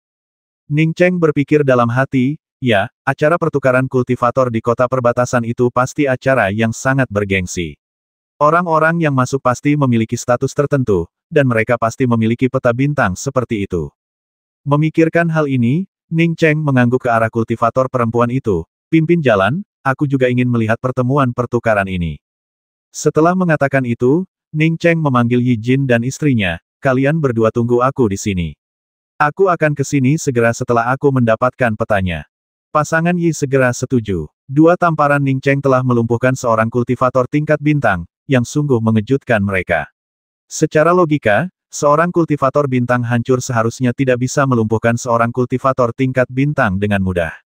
Kemampuan Ning Cheng untuk melakukannya dengan mudah berarti kekuatannya jauh melampaui kultivator bintang hancur biasa. Kamar dagang kota perbatasan terletak di jalan utama paling terkemuka di kota perbatasan. Sejarah kamar dagang ini bahkan lebih panjang daripada masa ketika Miao Po menjabat sebagai penguasa bintang Fujustar. Konon, pemimpin serikat pertama kini menjadi penguasa alam surgawi, tetapi setelah meninggalkan Fujustar, ia tidak pernah kembali. Meskipun demikian, Bian Cheng masih menikmati status tertinggi di bintang Fuju. Bahkan penguasa bintang, Miao Po, tidak akan ikut campur dalam serikat pedagang ini. Ning Cheng menarik si Qianghua, mengikuti kultivator wanita itu ke lantai 5 kamar dagang kota perbatasan, memasuki aula yang mewah dan luas. Aula itu terang benderang, menerangi seluruh ruangan dengan jelas. Hampir 200 petani duduk di sekitar dua sisi aula utama, dengan sekitar selusin pelayan wanita berdiri di kedua sisi. Ketika Ning Cheng masuk, semua kultivator di aula mengalihkan pandangan mereka ke arahnya, tetapi tidak ada yang berbicara. Ada 5 atau 6 kultivator yang duduk di ujung meja. Salah satunya, seorang pria parubaya berkulit pucat, melirik Ning Cheng, lalu menatap si Qianghua, dan berkata dengan suara rendah, "Teman, kau pasti yang dibicarakan Song Tong, kan kau punya pil bintang level 3. Benar, ini aku." Ning Cheng tidak menunggu siapapun untuk menyapanya dan mengambil inisiatif untuk menemukan 2 kursi untuk duduk bersama si Qianghua. "Nama saya Miao Wuqian. Meskipun kehadiran Anda di sini melanggar aturan, saya tetap mengundang Anda." Saya harap pil bintang level 3 Anda dapat memberikan kejutan dalam pertukaran ini. Pria parubaya itu sedikit mengernyit ketika melihat Ning Cheng tampak sama sekali tidak menghiraukannya. Dia memanggil Ning Cheng untuk dua tujuan. Pertama, dia ingin para kultivator lain menukar beberapa pil bintang level 3. Ini akan membuat banyak orang di sini berterima kasih padanya. Kedua, dia ingin merekrut Ning Cheng ke pihaknya. Tidak banyak kultivator bintang hancur di kota perbatasan, dan bergabungnya orang luar ini akan membuat persekutuan pedagang keluarga Miao semakin kuat. Tentu saja, ia punya tujuan lain. Ia pernah mendengar bahwa kultivator bintang hancur ini memiliki pasangan Taois yang luar biasa cantik. Kini tampaknya memang demikian. Kultivator wanita yang duduk di sebelah kultivator bintang hancur itu jauh lebih cantik daripada semua wanita di halaman dalamnya. Miao Wuqian ini, yang mengandalkan prestise dewa bintang Miao Po, mampu duduk di ujung meja bersama orang-orang dari asosiasi pertukaran. Namun, Ning Cheng bahkan tidak menganggap serius Miao Po, jadi bagaimana mungkin dia peduli pada Miao Wuqian? Dia sama sekali tidak peduli dengan Miao Wuqian dan ingin menukar sesuatu dengan peta bintang. Dengan peta bintang itu, dia akan segera pergi. Dia merasa tidak nyaman bahkan untuk tinggal di sini sehari saja. Wajah Miao Wuqian menjadi dingin, dan amarahnya berkobar. Jika kultivator asing ini tidak tahu namanya saat pertama kali, maka mengabaikannya untuk kedua kalinya berarti ia benar-benar diabaikan. Tepat saat itu, seorang pria berwajah lapuk berdiri, mengangkat sepotong perak, dan berkata, "Saya punya permata langka dan berharga di sini. Yang saya butuhkan sebagai gantinya adalah senjata sihir terbang yang bagus atau senjata sihir pertahanan." Perhatian semua orang langsung tertuju pada benda perak di tangan pria itu. Bahkan Ning Cheng pun menatapnya dengan curiga. Ia samar-samar merasa bahwa tindakan pria itu menukar benda itu saat ini tampaknya merupakan upaya yang disengaja untuk meredakan amarah Miao Wuqian, dan mungkin bahkan untuk membantunya. Jika memang begitu, pria ini bukanlah orang jahat. Namun, lawannya hanya berada di alam bintang hancur. Jika dia menyinggung Miao Wuqian, dia akan celaka. Yang benar-benar menarik perhatian Ning Cheng bukanlah semua ini, melainkan esensi alam liar eksotis yang dimilikinya. Ning Cheng juga memiliki sepotong esensi alam liar eksotis, yang diperolehnya dari lembah kapak marah. Ini adalah material pemurnian tingkat tertinggi di antarmuka tingkat bawah, dan nilainya tidak kalah dengan beberapa material bintang. Untuk harta magis tertentu, harga material dari alam liar yang sangat halus bahkan lebih tinggi. Mungkinkah esensi langka dan berharga orang ini juga berasal dari benua Yixing? Memikirkan hal ini, Ning Cheng segera menyelidikinya dengan indera ilahinya. Esensi langka dan berharga dari lembah kapak murka mengandung niat seperti kapak. Ia hanya perlu memeriksanya untuk mengetahuinya. Ning Cheng langsung merasakan aura primordial. Ini bukanlah esensi langka dan berharga dari alam liar, melainkan kristal primordial dengan atribut logam. Ning Cheng sangat terkejut. Ia tidak menyangka akan menemukan kristal primordial logam di kota perbatasan kecil ini. Ini mengingatkannya pada kristal primordial api. Berdasarkan asal-usul kristal primordial api itulah ia menemukan manik primordial api. Saya akan menawarkan kapal perang domain tingkat tinggi. Seorang kultivator segera mengajukan penawaran. Ning Cheng terdiam melihat harganya. Kapal perang domain tingkat tinggi bahkan bukan kapal perang tingkat bintang. Harganya bahkan tidak cukup untuk membeli kristal asli yang langka dan berharga, apalagi kristal primordial atribut logam. Miao Wuqian, yang tadinya berniat membalas dendam terhadap Ning Cheng, justru tertarik pada kultivator yang tiba-tiba mengeluarkan esensi ekstrim alam liar. Matanya menggelap, dan indera kedewaannya terfokus pada esensi ekstrim alam liar. Sesaat kemudian, ekspresinya berubah, dan matanya melebar karena terkejut. Namun, keterkejutan ini hanya sesaat, dan ia segera kembali tenang. Ning Cheng tahu bahwa Miao Wuqian ini memang berpengetahuan luas dan berpengalaman, dan seharusnya mengenali kristal primordial atribut logam. Aku akan menawarkan kapal luar angkasa tingkat tinggi. Begitu Miao Wuqian mengatakan ini, para kultivator di aula langsung tercengang. Esensi ekstrim alam liar memang merupakan material yang sangat berharga untuk menyempurnakan senjata, dan sangat langka. Namun, meskipun begitu, nilainya tidak sebanding dengan kapal perang bintang tingkat tinggi. Miao Wuqian juga tak berdaya. Ia tidak memiliki kapal perang bintang tingkat menengah. Kalau tidak, ia pasti takkan menyebut kapal perang bintang tingkat tinggi. Pria yang mengeluarkan esensi ekstrim dari alam liar tidak menyangka bahwa esensi itu bisa ditukar dengan kapal luar angkasa tingkat tinggi. Awalnya, ia akan puas jika esensi ekstrim ini bisa ditukar dengan kapal luar angkasa biasa, atau bahkan kapal perang domain tingkat atas. Tepat saat dia hendak menyetujui, sebuah suara tiba-tiba memotongnya, aku akan menawarkan senjata sihir terbang artefak Dao tingkat menengah, ditambah senjata sihir pertahanan artefak Dao tingkat menengah. Semua mata tertuju pada Ning Cheng. Jika menukar kapal perang kelas atas dengan artefak langka dan berharga saja sudah keterlaluan, maka menukar artefak terbang kelas menengah dengan artefak langka dan berharga jauh lebih keterlaluan. Terlebih lagi, artefak terbang kelas menengah itu dipadukan dengan artefak pertahanan kelas menengah sungguh gila. Ada dua jenis artefak sihir terbang di langit berbintang, satu adalah kapal perang teknologi atau pesawat ruang angkasa, dan yang lainnya adalah artefak sihir terbang yang disempurnakan sendiri oleh para pembudidaya. Bagi para kultivator alam bintang, preferensi mereka lebih kepada pembuatan artefak magis sungguhan. Artefak ini tidak hanya dapat dibuat dalam berbagai ukuran, tetapi juga lebih lincah dalam terbang dibandingkan kapal perang berteknologi tinggi. Jika Anda menaruh artefak terbang tingkat menengah dan pesawat luar angkasa dasar secara berdampingan, sebagian besar kultivator akan memilih artefak tingkat menengah. Dan sekarang ada yang benar-benar menawarkan artefak terbang kelas menengah dengan imbalan artefak langka dan berharga, belum lagi artefak pertahanan kelas menengah juga. Siapapun yang tidak gila pasti tahu pilihan mana yang harus dipilih. Pada titik ini, bahkan orang bodoh pun akan tahu bahwa permata langka dan berharga ini bukanlah benda biasa. Mana mungkin orang bodoh menjadi seorang kultivator yang bisa mencapai alam pengamatan bintang. Bahkan kultivator yang mengeluarkan esensi ekstrim alam liar pun agak bingung. Mungkinkah yang ada di tangannya bukanlah esensi ekstrim alam liar? Miao Wuqian mendengus dingin, sudah menganggap Ning Cheng sudah mati. Meskipun kaya, ia tak mungkin memberi Ning Cheng harga semahal artefak terbang kelas menengah plus artefak pertahanan kelas menengah. Pilihanmu ada di tanganmu, kata Miao Wuqian dingin, sambil menatap ke arah kultivator yang telah mengeluarkan esensi ekstrim dari alam liar. Ini jelas merupakan ancaman. Jika dipaksa memilih antara kapal luar angkasa kelas atas dan artefak terbang kelas menengah plus artefak pertahanan kelas menengah, orang bodoh pun akan tahu untuk memilih dua artefak kelas menengah. Kata-kata Miao Wuqian mengingatkan kultivator ini bahwa menolak berdagang dengannya sama saja dengan mencari kematian. Ekspresi kultivator itu berubah agak muram. Jika Ning Cheng tidak mengajukan penawaran, ia akan dengan senang hati memilih untuk berdagang dengan Miao Wuqian.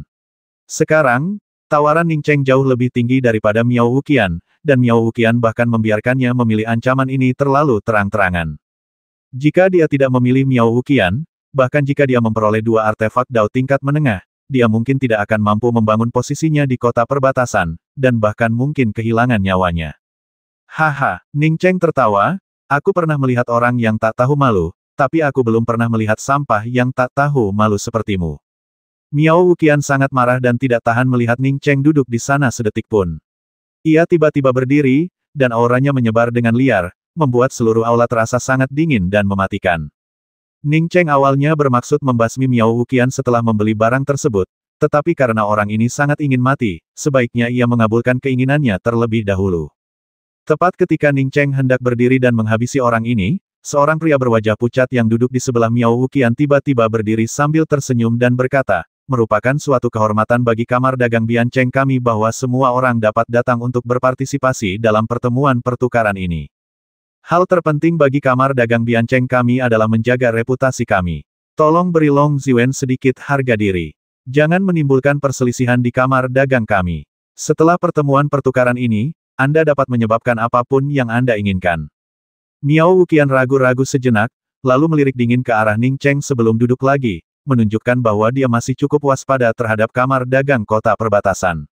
Melihat Miao Wuqian tidak terburu-buru untuk mati, juga tidak terburu-buru untuk membasminya, Ning Cheng mengeluarkan sebuah pil dan meletakkannya di atas meja di depannya, sambil berkata, ini adalah pil fusi bintang, dan ini adalah pil kelas atas. Kata-kata Ning Cheng terpotong oleh tatapan tajam dan desahan kaget dari orang-orang di sekitarnya.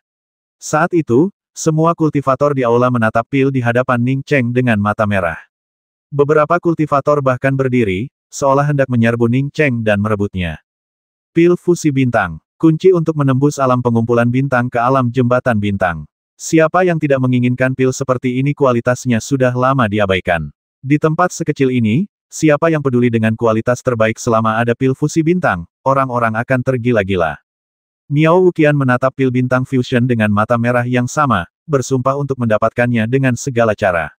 Ia hanya selangkah lagi dari alam jembatan bintang dengan pil ini, ia pasti akan maju. Pada saat itu, ia akan menjadi penguasa yang kuat. Meskipun para kultivator di sini semua menatap pil bintang fusion dengan mata merah, tak satu pun dari mereka berani maju dan merebutnya. Bukan karena mereka takut pada Ning Cheng, ini adalah acara pertukaran, dan siapapun yang maju untuk merebutnya akan menghadapi kematian. Bagaimana kalau menukar pil fusi bintang ini? Teman Long Ziwen, yang baru saja memberi hormat, tak kuasa menahan diri untuk bertanya lebih dulu. Ia juga berada di puncak tahap pengumpulan bintang, hanya selangkah lagi untuk mencapai tahap jembatan bintang, dan pil fusi bintang itu sama menariknya baginya seperti bagi Miao Wuqian. Saya ingin membeli peta bintang yang paling detail, sebaiknya yang dapat menjangkau batas-batas berbagai antarmuka tingkat rendah, kata Ning Cheng dengan tenang. Ketika Ning Cheng berbicara, banyak kultivator merasa sedikit kecewa karena mereka tidak memiliki slip giok tersebut. Bahkan beberapa diaken dari serikat pedagang kecil yang memiliki slip giok pun ragu-ragu. Slip giok peta setiap serikat pedagang adalah harta karun, bukan sesuatu yang mudah dipertukarkan. Di langit berbintang dan kehampaan, terdapat hujan meteor dan monster yang tak terhitung jumlahnya, di antara berbagai bahaya yang tak diketahui. Memiliki rute yang aman adalah kartu truf semua serikat pedagang besar. Miao Wuqian tiba-tiba merasa sedikit menyesal. Seandainya ia tahu kultivator asing ini memiliki barang-barang berharga seperti itu, ia tidak akan pernah mengizinkannya datang ke sini. Ia pasti akan langsung meninggalkan tempat pertukaran untuk mencari kultivator itu dan mengambil barang-barangnya terlebih dahulu. Meskipun menyesal, Miao Wuqian adalah orang pertama yang mengeluarkan selembar batu giok dan mengangkatnya, sambil berkata, saya punya peta bintang terperinci di sini, termasuk lokasi banyak alam tingkat rendah di sekitarnya. Miao Wuqian masih memegang peta slip giok di tangannya ketika Long Ziwen langsung menyerahkan slip giok itu kepada Ning Cheng, sambil berkata, teman, ini adalah peta bintang paling berharga dari kamar dagang Bianchengku. Peta ini tidak hanya menandai lokasi banyak antarmuka kultivasi tingkat rendah, tetapi juga nama, rute, dan potensi bahaya di sepanjang jalan. Dengan Miao Wuqian dan Long Ziwen yang bergerak, siapapun yang ingin tahu mereka tak punya peluang. Bukan karena kekuatan mereka lebih rendah dari mereka berdua, melainkan karena kepingan giok yang mereka hasilkan tak diragukan lagi yang paling detail. Bahkan jika mereka ingin menghasilkan sesuatu, hasilnya tak akan sebanding dengan milik mereka. Ning Cheng meraih slip giok Long Ziwen dan dengan santai memindainya dengan indera ilahinya, langsung mengenalinya sebagai peta bintang yang asli dan terperinci. Karena di dalamnya bahkan tertera lokasi dan nama kota hitam tanpa akar, Ning Cheng tidak tertarik untuk memeriksa sisanya, terlepas dari kualitas peta milik orang lain. Ia dengan hati-hati menyimpan slip giok itu, mengambil pil fusi bintang, dan berkata, aku akan bertukar denganmu. Tunggu, Miao Wuqian sangat cemas dan tidak peduli lagi dengan etika, jadi dia berteriak di tempat. Ning Cheng sama sekali tidak menghiraukan Miao Wuqian, melemparkan pil itu ke Long Ziwen, lalu berdiri. Setelah mendapatkan pil itu, ia tidak punya alasan untuk berbasa-basi lagi dengan Miao Wuqian. Saudara Miao, transaksinya sudah selesai. Long Ziwen menahan kegembiraannya dan menyimpan pil-pil itu sebelum berkata demikian.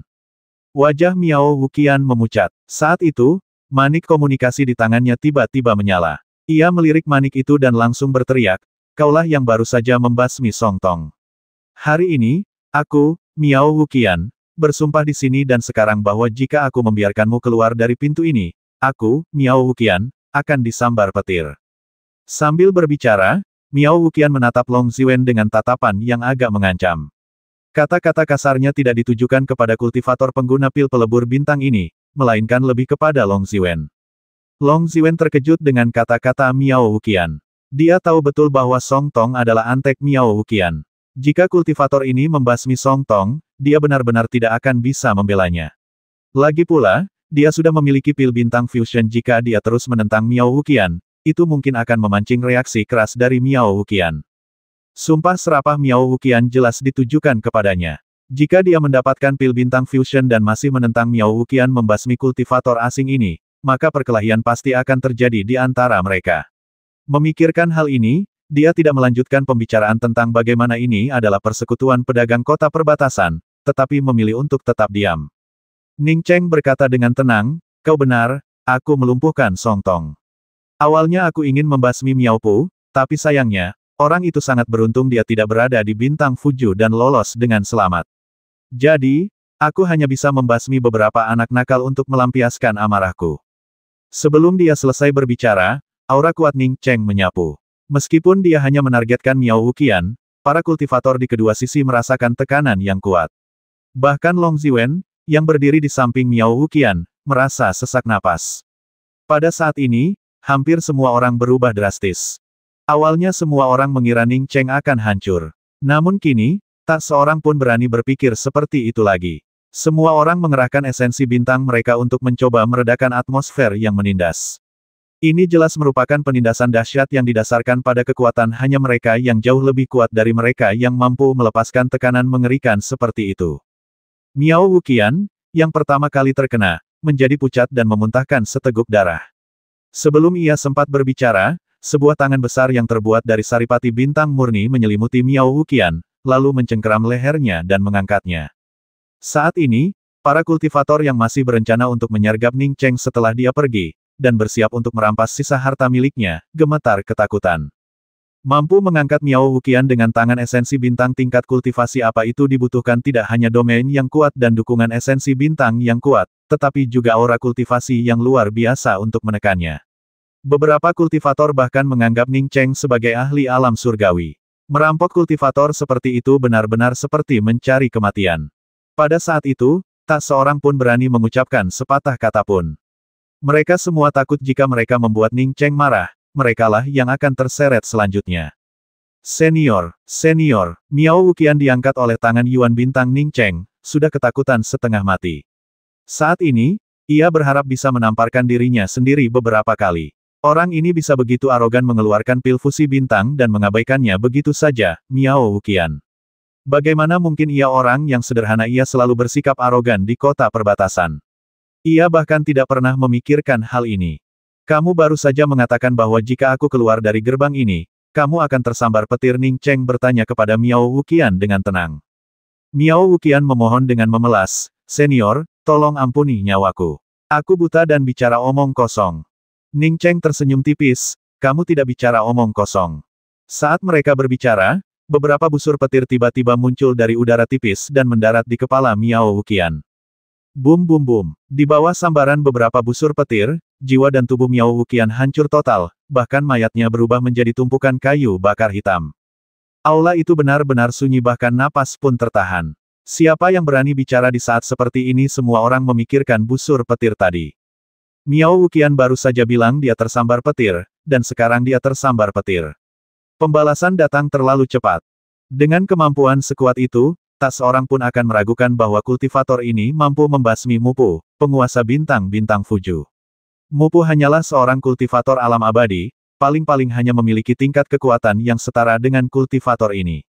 Terima kasih telah memberikan pil ini, Senior, kata Long Ziwen dengan hormat, memaksakan diri untuk berbicara. Ini wilayahnya. Senior di depannya baru saja membasmi Miao Wuqian. Jika dia berpura-pura mati dan tidak mengatakan apa-apa, senior itu mungkin akan marah dan menghancurkan seluruh kota perbatasan. Ning Cheng bersenandung setuju, mengabaikan Long Ziwen, dan malah menatap kultivator yang baru saja mengeluarkan esensi ekstrim alam liar. Bolehkah aku keluar untuk bicara denganmu? Junior ini patuh, kata kultivator itu cepat membungkuk, tak berani mengucapkan sepatah kata pun penolakan. Baru setelah Ning Cheng membawa si Qianghua dan kultivator itu keluar dari aula, para kultivator di aula menghela napas lega. Beberapa kultivator dengan kondisi fisik yang lebih lemah sudah bermandikan keringat dingin. Semua orang bertanya-tanya dari mana datangnya makhluk luar biasa kuat ini, tetapi tak seorang pun berani melanjutkan membahas Ning Cheng. Mengenai barang-barang berharga di tubuh senior ini, tak seorang pun berani memikirkannya. Senior, junior ini bersedia menukar artefak Dao denganmu. Begitu dia keluar dari persekutuan pedagang kota perbatasan, kultivator itu mengeluarkan bijinya. Ning Cheng menyimpan biji itu, tetapi tetap memberikan sebuah benda sihir terbang dan sebuah benda sihir pertahanan kepada kultivator itu. Tidak, ayo kita tukar dua. Benda ini memang bukan benda paling langka dan berharga, tapi tidak akan terlalu berguna untukmu. Aku tahu dari teknik kultivasimu bahwa benda ini berorientasi api. Ya, akar spiritual utamaku memang atribut api, sang kultivator segera membungkuk dan menjawab. Ia dengan hati-hati menyimpan kedua harta magis itu, hatinya dipenuhi kegembiraan. Dalam sekejap mata, ia telah memperoleh artefak terbang tingkat menengah dan harta magis pertahanan tingkat menengah. Dengan kedua benda ini, mengingat kemampuannya saat ini, ia dapat bepergian ke tempat lain bahkan jika ia meninggalkan bintang Fuju. Ning Cheng mengangguk. Aku hanya punya satu pertanyaan untukmu, dari mana kamu mendapatkan kristal ini? Kultivator itu sudah menduga Ning Cheng akan menanyakan pertanyaan ini, kalau tidak, ia tak akan memanggilnya. Ia langsung menjawab, kristal ini diwariskan kepadaku oleh seorang senior lebih dari 10 tahun yang lalu ketika aku memberinya petunjuk arah di langit berbintang di luar bintang Fuju. Ning Cheng agak kecewa. Ini berarti ia hanya mendapatkan kristal asal atribut emas, mendapatkan mutiara asal atribut emas mustahil. Ia tidak selalu cukup beruntung untuk mendapatkan mutiara atribut api, dan dengan pikiran itu, ia menerimanya. Namun, Ning Cheng yakin bahwa kultivator itu tidak berbohong. Tempat di mana kristal asal emas bisa terbentuk jelas merupakan tempat berbahaya yang penuh dengan energi emas. Kultivator ini hanya berada di tingkat kultivasi bintang hancur, jadi dia mungkin tidak bisa mendekati tempat seperti itu untuk mendapatkan kristal asal seperti itu tanpa mati. Selain itu, bahkan jika kultivator ini bertahan hidup dengan memperoleh kristal elemen logam, dia tidak akan mengeluarkan kristal elemen logam yang terbungkus dalam lapisan esensi alam liar perak untuk ditukar dengannya. Seperti apa senior yang memberimu kristal itu? Ning Cheng tidak punya pilihan selain bertanya lagi. Kultivator bintang hancur itu segera menggambar bayangan samar di udara. Senior, aku hanya ingat beberapa bayangan samar. Mengenai penampilanmu yang spesifik, aku tidak berani mengintip. Ning Cheng menghela napas dan berkata, aku mengerti. Kamu boleh pergi sekarang. Terima kasih. Baik, terima kasih atas pemberianmu yang murah hati, senior. Saya permisi dulu. Sang kultivator membungkuk dan segera mundur. Ning Cheng menyimpan kristal asal, menyadari dalam hatinya bahwa jika orang yang memberikan kristal asal kepada kultivator bintang hancur itu tahu itu adalah kristal asal, dia pasti orang yang sangat kaya. Bahkan dia tidak akan begitu saja memberikan kristal asal kepada seorang kultivator yang hanya memberi arahan. Kakak senior Ning telah kembali. Ketika Ning Cheng tiba di deretan rumah sederhana di luar kota perbatasan lagi, Yi Jin dan Chang Manyin langsung menyambutnya dengan gembira. Jin Ge dan aku khawatir Miao Wuqian akan membuat masalah, dan kami cukup cemas. Chang Manyin benar-benar khawatir Ning Cheng akan mendapat masalah. Ini bukan hanya karena Ning Cheng telah menyelamatkan nyawanya dan Yi Jin yang lebih penting, ini melibatkan kunjungan ke putri mereka, Yi Zusu. Jika sesuatu terjadi pada Ning Cheng, bahkan jika mereka tahu putri mereka ada di kota hitam Wujin, akan sulit bagi mereka untuk sampai di sana. Ning Cheng tersenyum. Dia ingin menyusahkanku, tapi aku membasminya. Ah, dia membasmi Miao Wuqian dan masih di sini seolah-olah tidak terjadi apa-apa. Yi Jin dan Chang Manyin menatap kosong ke arah Ning Cheng. Sudah cukup. Karena aku sudah punya petanya, ayo kita periksa kota hitam tanpa akar. Ning Cheng tak sabar lagi. Kalau bukan karena peta ini, dia pasti sudah pergi begitu sampai. Ya, Yi Jin dan Chang Manyin menahan keterkejutan dan kebingungan mereka, dan tidak bertanya apapun kepada Ning Cheng. Meskipun Ning Cheng berbicara dengan sangat ramah, mereka tidak mengenalnya. Keterbatasan yang disebabkan oleh perbedaan tingkat kultivasi mereka yang sangat jauh tidak dapat ditebus dengan sepatah kata pun. Peta bintang yang diberikan Long Ziwen memang luar biasa detailnya. Mengikuti peta bintang ini, indera kedewaan Ning Cheng menyapu kota hitam tanpa akar hanya dalam 5 hari. Kota hitam tanpa akar tetap tidak berubah, dengan formasi yang sama yang telah ia siapkan sebelumnya masih berada di luar. Ning Cheng tidak menggunakan indera ilahinya untuk menghancurkan formasi kota hitam tanpa akar. Ia sangat cemas, takut jika ia menghancurkan formasi tersebut dengan indera ilahinya, ia akan menemukan bahwa Luo Fei tidak berada di kota hitam tanpa akar. Kalian berdua, ikut aku. Kita sudah sampai di kota hitam Wujin. Ning Cheng memanggil Yi Jin dan istrinya yang masih bermeditasi di dek. Apa kita sudah sampai di kota hitam tanpa akar? Yi Jin dan Chang Manyin tiba-tiba berdiri, menatap Ning Cheng dengan tak percaya, mata mereka dipenuhi keterkejutan. Mereka menempuh perjalanan dari bintang Fuju ke kota hitam Wujin hanya dalam 5 hari. Bahkan seorang ahli alam surgawi pun akan merasa kesulitan, bukan awalnya mereka mengira akan butuh setidaknya beberapa tahun untuk mencapai kota hitam Wujin. Namun, 5 hari sungguh menakjubkan. Meskipun terkejut, keduanya turun dari roda bintang. Ketika mereka melihat kota abu-abu yang melayang di kehampaan di depan mereka, dan tulisan kota hitam tanpa akar di gerbang kota, mereka yakin bahwa mereka benar-benar telah tiba di kota hitam tanpa akar, dan bahwa Ning Cheng tidak berbohong. 630.